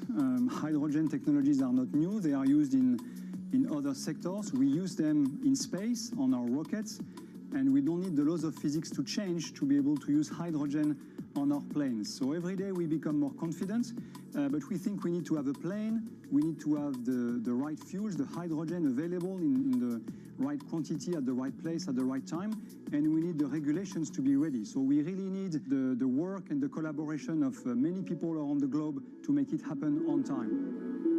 But it could be a long wait until green passenger jets go mainstream. Larger aircraft with more than 150 seats are not expected to feature globally until about 2050. That means manufacturers and airlines today are under growing pressure to ramp up short-term innovations to cut their carbon. In the long term, meeting the ambitious plans for so-called green hydrogen means building a giant industry almost from scratch. To make that happen, British airline EasyJet is among those saying governments need to get involved and fast. Aviation's emissions over the last 3 decades leading up to the pandemic grew by about 80% to over 1 gigaton, and that's projected to double by 2050. According to Bloomberg NEF, about half of the airlines with the largest global market share have set net zero targets by that same date, nearly 3 decades away. Coming up, from blue sky projects to the bottom line, we'll speak with our Bloomberg NEF expert Meredith Annex and dig into their models about how hydrogen fits into the future energy mix. This is Bloomberg Green.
From Bloomberg's world headquarters in New York, I'm Kaylee Lyons, and this is Bloomberg Green. Now let's bring in Meredith Annex, our Bloomberg NEF hydrogen specialist, to talk more about how hydrogen could change the energy landscape. So Meredith, what place do you think hydrogen is likely to have in the future energy mix globally? Hydrogen's this incredible solution for us as we look to decarbonize because it's a perfect solution in areas that are hard to electrify. So where we like to think about hydrogen playing a role, it's in things like heavy industry, especially where you need a feedstock as well as energy source. and in things like dispatchable power, long-haul transport, maybe even shipping and aviation. That sounds great that it can be used for such diverse industries. At the end of the day, though, how much is this going to cost? Well, that's the amazing thing about hydrogen, because depending on how you make it, it can actually see significant cost declines in the future. So when we're talking about clean hydrogen, we usually mean green hydrogen produced from renewable electricity. And in that case, your hydrogen is almost as cheap as the renewables that are used to make it. So if you're in a place with really good renewable resources, you'll be able to have cheaper hydrogen. But even in places with less good resources, we think that hydrogen can be cheaper than $1 per kilogram, which is the price of unabated hydrogen today, and around $8 per million BTUs for those who prefer to think in energy units.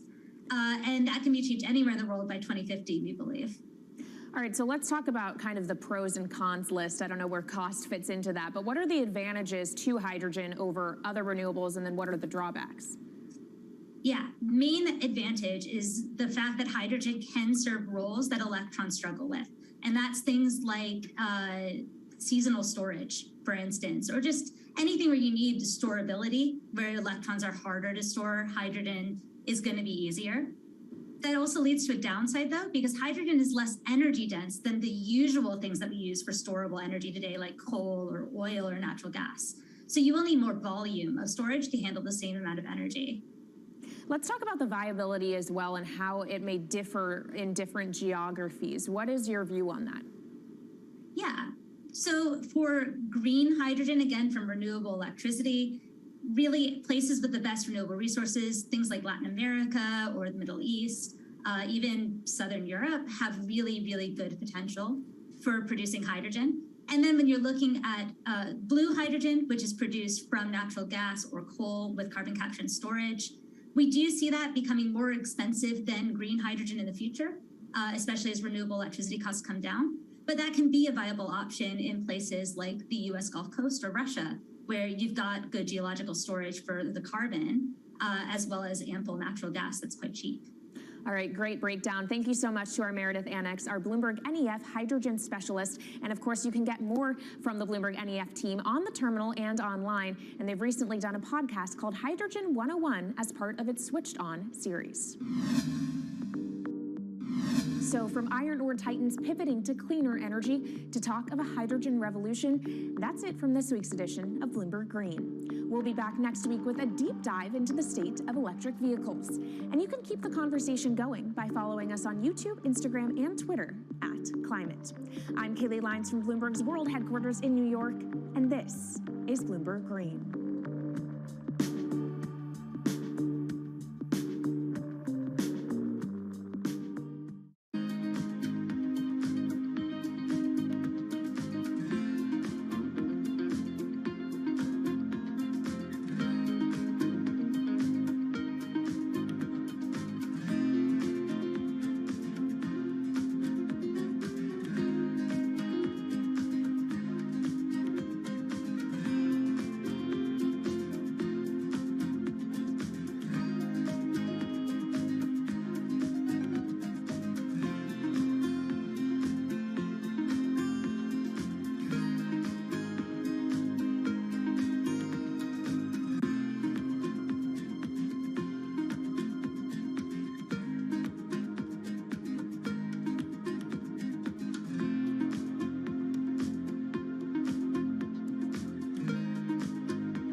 Headlines and breaking news 24 hours a day at Bloomberg.com, the Bloomberg Business app, and at Bloomberg Quick Take. This is a Bloomberg Business Flash.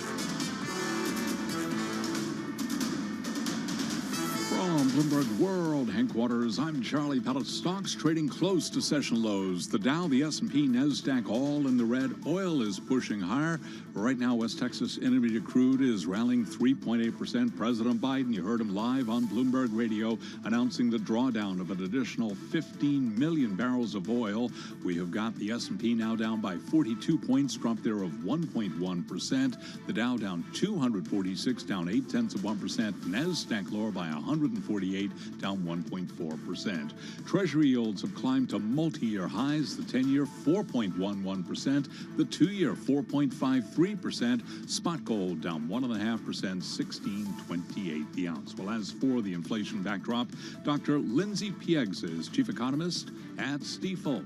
So when we talk about have we seen peak levels of inflation, that matters less than the question of will inflation remain elevated beyond the timeline that the Fed is anticipating in order to get to a more reasonable terminal level. UAL shares are surging. Last night, UAL, United Airlines Holdings, said it sees profit well above Wall Street's estimates. Right now, UAL is up by 6.7%.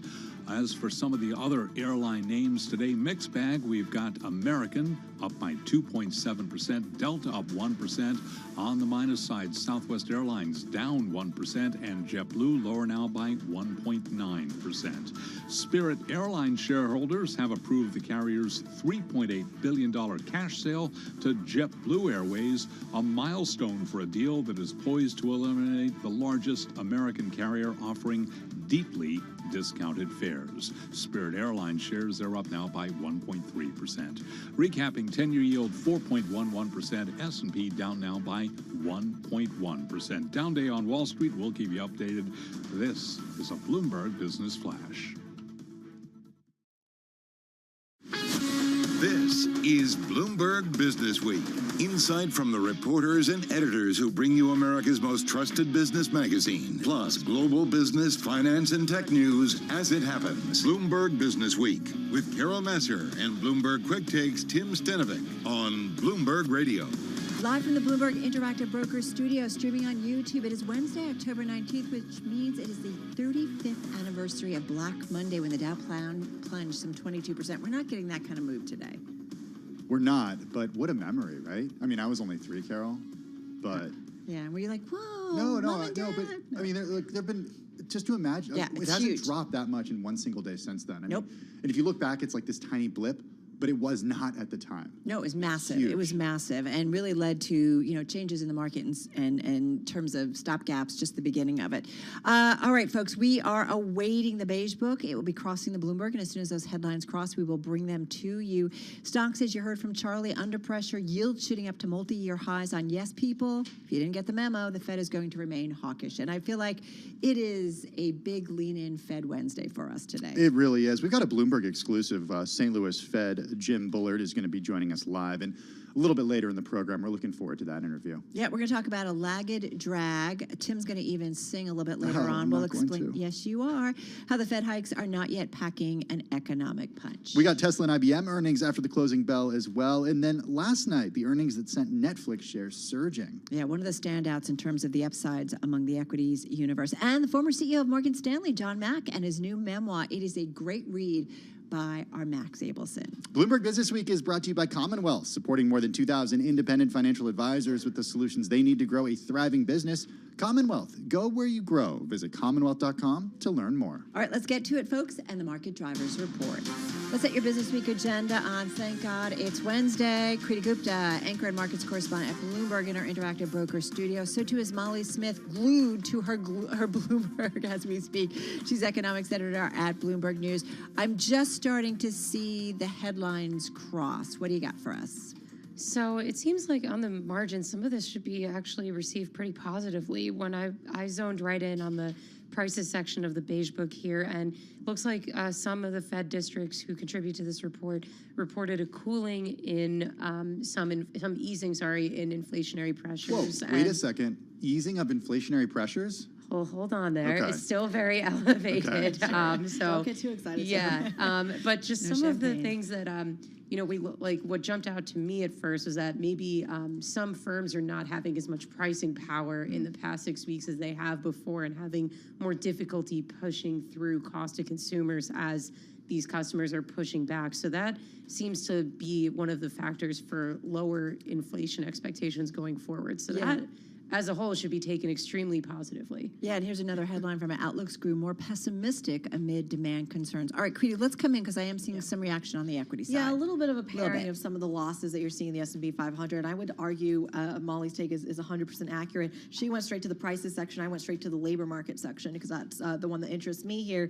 This idea that, and I don't want to step on your toes, Molly, so bear with me, but the idea here that they reported a cooling in labor demand in some districts. So you are seeing that theme come from the prices section as well. But they also said there were scattered mentions of hiring freezes, a lot of these labor market conditions remaining tight, but you are seeing some hesitation in anticipation of this massive economic downturn. And I think, although it's good news that there's perhaps a little bit of easing in the labor market because we want that, right. It's not great that it's in kind of a state of fear almost of a recession. So a little bit of a mixed take there, but I think from a market perspective, any signs of an easing labor market will also be interpreted as good news. But look, this also still isn't a glowing review of the economy, or at least where we're headed, which is, I think, why you're not seeing a bigger move in the stock market and no move in the bond market. And remember, it's anecdotal. It could go along with the data that we get from various organizations and agencies that bring us this data.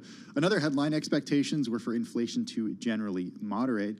I don't know, Molly Smith. It does seem like I look at these anecdotal headlines from the Beige Book and I see financial conditions tightening. You know, it's tough to square all this with obviously the CPI report that we got last week, which shows that inflation is not moderating yet. And I was actually just listening to Minneapolis Fed President Neil Kashkari before I came over here today, and he was just talking about how he has not seen any evidence yet that core inflation is moderating, and that is by far the most concerning aspect of policy for him right now, and that there will be no consideration of pausing hiking policy until he sees any comforting evidence that core inflation is moderating. So that, on the flip side, is very hawkish. Businesses reporting mixed pricing power, and we know as the earnings come in, right, Kriti, that we're seeing some companies that definitely have pricing power, others, that are talking about, being very sensitive to it and feeling pressures as a result. We've seen that in the likes of P&G, for example. Procter & Gamble coming out with earnings today saying, look, people are still spending despite consumer sentiment being low, and here's perhaps why. Take a look at this other headline. I don't know about you, but I still buy toothpaste. Everyone and does. floss. But take a look at this other headline because the prices are still higher, and that's Yep. why P&G is able to do that. They're still able to pass on the cost to the consumers, perhaps because, as the Fed says in the Beige Book, that wage growth is widespread. Some is easing, but more growth is expected. So even though real wages are still negative, they are still growing. I wonder how much of the wealth effect that has to do.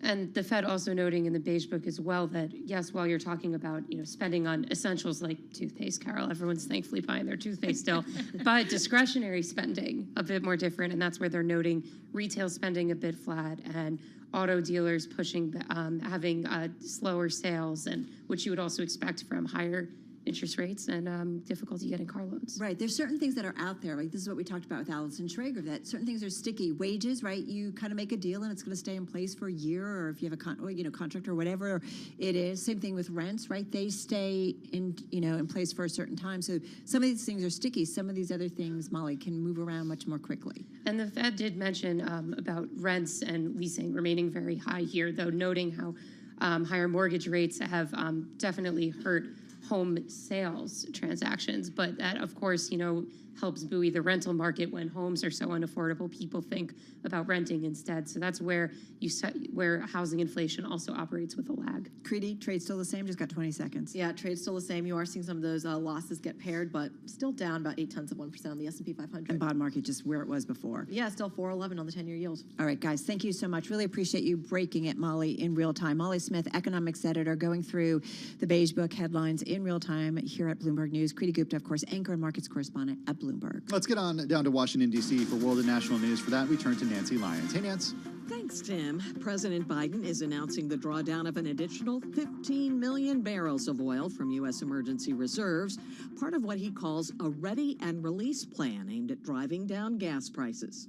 Independent analysts have confirmed that drawdowns from the reserves so far have played a big role in bringing down oil prices, bringing them down. So we're going to continue to responsibly use that national asset. Biden also called out oil companies for making record profits and then using that money to buy back stock and not to lower prices for consumers. There may be enough evidence to charge former President Trump with a crime. Sources tell Bloomberg Justice Department prosecutors think there's a case to charge Trump with obstruction of justice in the classified records probe. The team has not made a formal recommendation to Attorney General Merrick Garland. Sources say Trump probably wouldn't face only obstruction charges while he's under multiple investigations.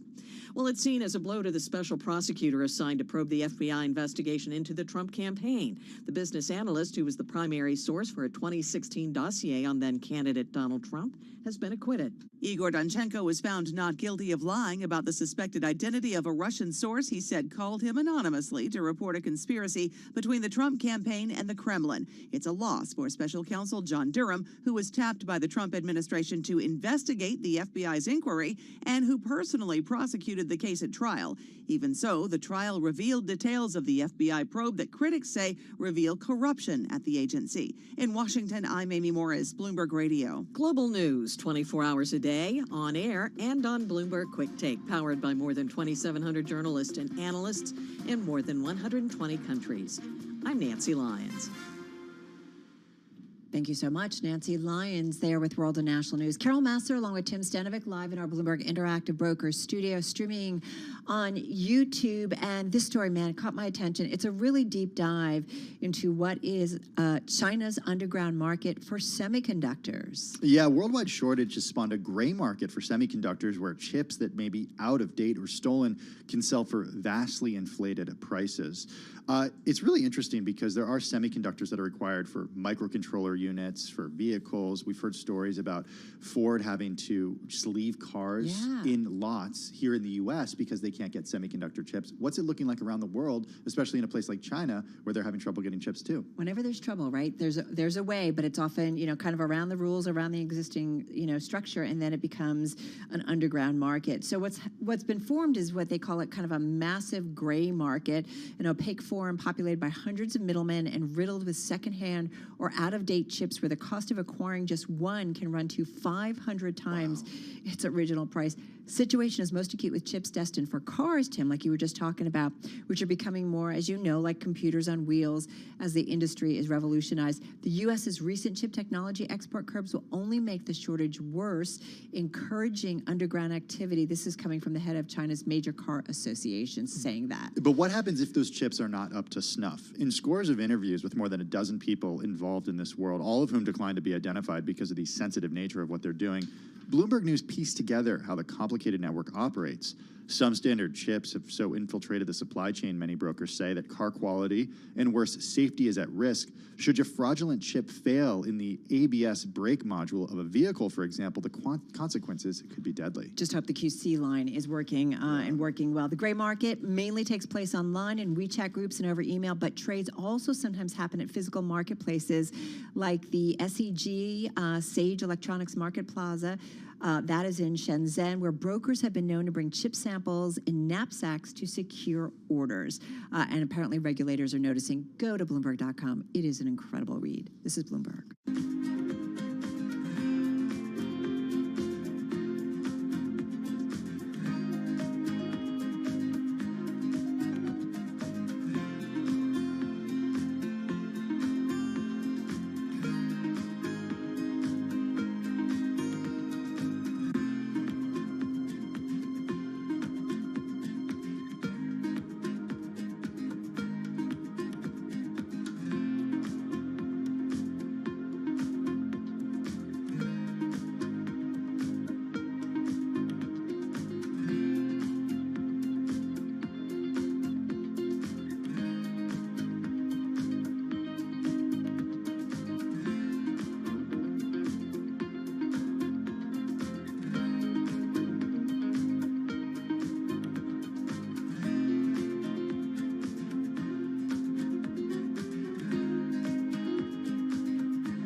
updates, headlines, and breaking news 24 hours a day at Bloomberg.com, the Bloomberg Business app, and at Bloomberg Quick Take. This is a Bloomberg Business Flash.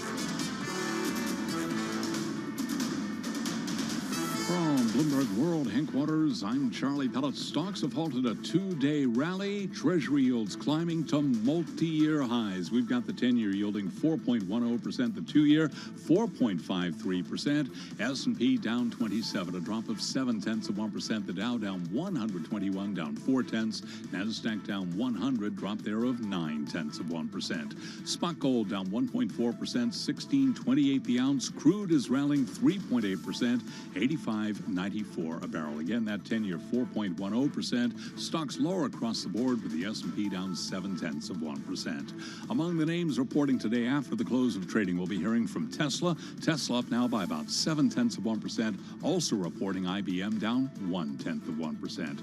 I'm Charlie Pellet, and that is a Bloomberg Business Flash. All right, Charlie, thank you so much. You are listening and watching Bloomberg Business Week on YouTube. Carol Massar along with Tim Stanovic. I got to say, I had to just do a presentation for someone, and we were talking about Bloomberg, and I said one of the things I really do love about Bloomberg is how wide and deep we are in terms of scope, in terms of news coverage. You can go anywhere in the globe and find a reporter to talk about who have boots on the ground and really understand a story. And lucky for us, we have a colleague who's normally in Hong Kong, but she's in New York this week. Yeah, we're very pleased to have with us Sofia Horta Costa. She's Chief China Markets Correspondent for Bloomberg News. She's based in our Hong Kong bureau, but she's with us right now in the Bloomberg Interactive Brokers studio. She's been here in New York for a little over a week. Sofia, good to have you with us this afternoon. We want to talk China markets. We want to talk about what happened over the weekend in China. But first, I want an update from you about what things are like in Hong Kong right now, because there's been some big changes over the last couple of years. Sure. I actually moved there almost 5 years ago now. It's coming up to 5 years in January. And what a period it's been. I mean, when I moved there in 2018, Hong Kong was kind of the wild east, as it were. And it was the freest city in China. It is, at the end of the day, still a Chinese city, even though it has its own independent structures, independent systems. And the erosion of those independent systems has really, really come into play in the 5 years that I've been there. But also, and we were talking about this during the break, I mean, COVID-0 was such a huge thing in Hong Kong. And when I say was, I should really say is. I mean, you still have to wear a mask every single day, wherever you are, even outside in Hong Kong. So, I mean, for me here, it's wild that you can just walk around the street and show your face and you can see people smiling. Right. But really, I mean, that was well, nobody's smiling in New York. Some people smile. Maybe I just smile at everyone. People smile back. Maybe they think I'm a weirdo. They're like, where is she from? Why don't she say hi to me? Yeah, exactly. No, but New really, Yorkers smile. Okay. Yeah, Carol smiles. You're from New Jersey. But really, I mean, my point is that yes, the protests were hard on the city. The aftermath of that, the national security law that came into play in 2020, that was obviously very, very controversial. But it was really this year that you saw people just throwing in the towel and saying, I want to leave. I mean, February, you had the stories that you heard here of parents being separated from their children. That's all true. Wow. That happened. I mean, you would go into the hospital system if you tested positive for COVID, and you really had to think about maybe not leaving for at least 50 days because you had to test negative so many times. So people did leave, and a lot of them didn't come back. The brain drain was extremely severe. So, Sophia, like when we think about the next tenure of President Xi, and there's a lot of news that came out over the weekend. We've been talking about it all week. So this will be his third term. You know, what kind of China is it going forward? You know, coming after decades of being a market that everybody wanted to be a part of and to be able to tap into that, you know, growing domestic home base, the 1 billion plus population. So how should global investors think of China going forward? I think there was a lot of expectation and hope that during the Party Congress there would be any kind of signal, or because, you know, when it comes to China, it's all about signals. It's never straightforward reading what's happening in China, that there would be some kind of pivot from Xi Jinping, or at least a government that was more pragmatic and more focused on growth, and again looking at the economy instead of prioritizing Xi Jinping thought. But instead they delayed, right, GDP, which was kind of like blow your mind. Yes, although there is kind of there might be a boring explanation to that, people actually need to physically sign off on those reports, and there might be a COVID zero element there that the people who needed to stamp them couldn't physically do that. But obviously it adds to the whole noise and the whole uncertainty around where China's priorities are in terms of growth. And what Xi Jinping really made clear in the past 2 years is that the Communist Party's policies, and when we say the Communist Party nowadays, it really does mean Xi Jinping. I mean, he's not called the chairman of everything for no reason. And that trumps everything. It trumps economic growth. It trumps pragmatism. It trumps, profits by corporates and by China's biggest companies, and it trumps the markets. I mean, the sell-off that we saw in Chinese financial markets, not just this year but last year, importantly, that was all down to policy, and that's something that I think would never happen in a place like the U.S. If Biden saw financial markets tanking because of policies, that his government brought out, there would be a kind of rollback, and we're seeing that in the UK now. I mean, Liz Truss is rolling back policies because of the market reaction. Xi Jinping didn't do that, really stuck to those damaging policies for 2 years. But at the same time, and we've only unfortunately got about a minute left, but there was also at the same time policies that they said certain, I guess, Chinese regulators were talking about ways to prop up the Chinese equity market. So sometimes it feels like mixed signals. It's mixed signals. I mean, it is kind of invest as much as you like from, China does still want foreign capital inside its markets. It still wants to roll out the red carpet for global capital to come into China. It needs that capital, but it's very much on China's terms. That capital can't go everywhere. It can't go, to kind of big tech or to streaming companies, for example. It needs to go where Xi Jinping sees are the biggest policy priorities for the future, and that's green, that's high tech, that's AI, that's chip making. China wants that kind of growth, and not the kind of big tech or property market growth of the past decade. It's really fascinating. Hey, just have like 15 seconds left, Sophia. Do you ever envision a COVID zero policy going away or easing at all? Well, it can't last forever is my conclusion, but it can last for a very long time. All right, there it is. Big thank you to Sophia Horta y Costa. She's Chief China Markets Correspondent for Bloomberg News, usually based in our Hong Kong bureau, but with us in the Bloomberg Interactive Brokers studio Close in New from York. Hong Kong. It's not like there's a time difference or anything. Yeah, it's bedtime. It's like the middle of the night there. Come back to New York, and love to continue and talk more with you. Our thanks to Sophia. All right, you're listening and watching Bloomberg Business Week. This is Bloomberg Radio.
Broadcasting live from the Bloomberg Interactive Brokers Studio in New York. Bloomberg 1130. To Washington, D.C., Bloomberg 99.1. To Boston, Bloomberg 106.1. To San Francisco, Bloomberg 960. To the country, Sirius XM Channel 119. And around the globe, the Bloomberg Business app and BloombergRadio.com. This is Bloomberg Business Week. All right, you are listening and watching Bloomberg Business Week on this Wednesday. We're going to continue our kind of deep dive into the Fed, because don't forget, we're going to hear from Jim Bullard of the St. Louis Fed in just about a half an hour or so. But in the meantime, our Chris Ansey writing about Fed hikes not yet packing an economic punch. Yeah, just think about this phrase, long and variable lags between policy actions and their effects showing up in the economy. We're going to dive into that in just a few minutes. Long and winding road? That's what it sounds like to me. I'm going to get Tim to sing if it kills me today. Let's get to Charlie Pellet, because we got less than 90 minutes to go in the trade. Hey, Charlie. Well, hello there. We're looking at a down day on Wall Street with the Dow, the S&P, NASDAQ, all in the red. And we've got the 10-year right now. 10-year is yielding 4.11%. The 2-year, 4.54%. But before we get to U.S. equity markets, a number of political developments, indeed fast-moving developments out of the United Kingdom. Chief Whip Wendy Morton has resigned from Prime Minister Liz Truss's government following a brutal fight to contain a parliamentary rebellion. This according to two sources. Earlier today, Truss fired Home Secretary Suella Braverman for what was described as a national security breach. Truss has named Grant Shapps as Home Secretary. So the Dow, the S&P, and NASDAQ all in the red, halting a 2-day rally for U.S. markets. Treasury yields have climbed to multi-year highs on speculation the Fed will remain hawkish, raising the odds of a recession. We've got more on the Federal Reserve for you coming up in just a moment. The S&P down 27, drop there of 0.7%. The Dow is down 130, down 0.4. NASDAQ down 98, a drop there of 0.9%. 10-year down 24.30 seconds. 10-year yield 4.10%. Again, the 2-year 4.54%. Well, as for the overall market backdrop, Lisa Shallot is Chief Investment Officer for Wealth Management at Morgan Stanley. I think we're going to be on this roller coaster to nowhere, where, periodically we're going to get these bear market rallies where, this is a very impatient market. Investors seemingly have no tolerance for pain. And so any sign, that the wind may begin to blow their way, gets a 2 or 3 day rally going. Well, after the closing bell, we might find out about pain for Tesla. We have got Tesla reporting earnings today, along with IBM and Alcoa. Tesla shares right now, they are up by about 0.6%. IBM down by 0.2%. Alcoa lower by 4%. Again, recapping, 10-year yield 4.11%. S&P down 0.8%. I'm Charlie Pellet. That is a Bloomberg Business Flash. Thank you so much, Charlie. Well, we got to read on the economy thanks to the Fed Beige Book. We did that at the top of our broadcast. And keep in mind, there are 2 Fed meetings left in 2022. We're talking about November and December. We're very pleased with us to have with us this afternoon Chris Ansey, senior editor for Bloomberg News, who joins us on the phone from Boston. Chris, it's interesting because we got some data from the Federal Reserve earlier today in the Beige Book. I don't want to call it data, but it was anecdotes about what the country is seeing in different, or what the Federal Reserve is seeing in different districts. And we saw a little bit of a cooling, sort of difficult to kind of square that with the CPI data that we got last week. But it all raises a big question about, with the Fed hiking rates so aggressively right now, why aren't we seeing it really play out when it comes to tightening financial conditions, at least bringing down inflation? Yeah, that's a good question. We look at financial markets. We've got a bear market in stocks. We've got an historic bear market in bonds. We've got a super strong dollar. All of these kinds of signs are screaming major reaction to the Federal Reserve's aggressive tightening. But when we look at the actual, economic data, we don't see any major problems here. Even this morning's housing starts, they came off a bit in September, but the level of housing starts is still above where it was before COVID. We look at yesterday's industrial production figure. It handily beat forecasts, and the percentage of factory capacity that's in use is at a multi-decade high. Job gains are still going pretty well. So you were referring before to the jargon that economists use, these long lags. They aren't that variable right now, I got to say, but there are these long lags between Fed policy action and fundamental turns in the economy. Chris, I was trying to get Tim to sing Long and Winding Road by the Beatles. It came into my head when I was reading Long and Variable Lags. I don't know why. Yeah, like it just is kind of appropriate. One of my least favorite Beatles songs, I have to say. That's why I don't want to sing it, Carol. I don't want to offend Chris. Got a favorite one? No, okay. So soon we're going to be singing Help. That's good. Nicely done. Nicely done. Well, you know, in your writing today, in the Bloomberg New Economy Daily, Chris,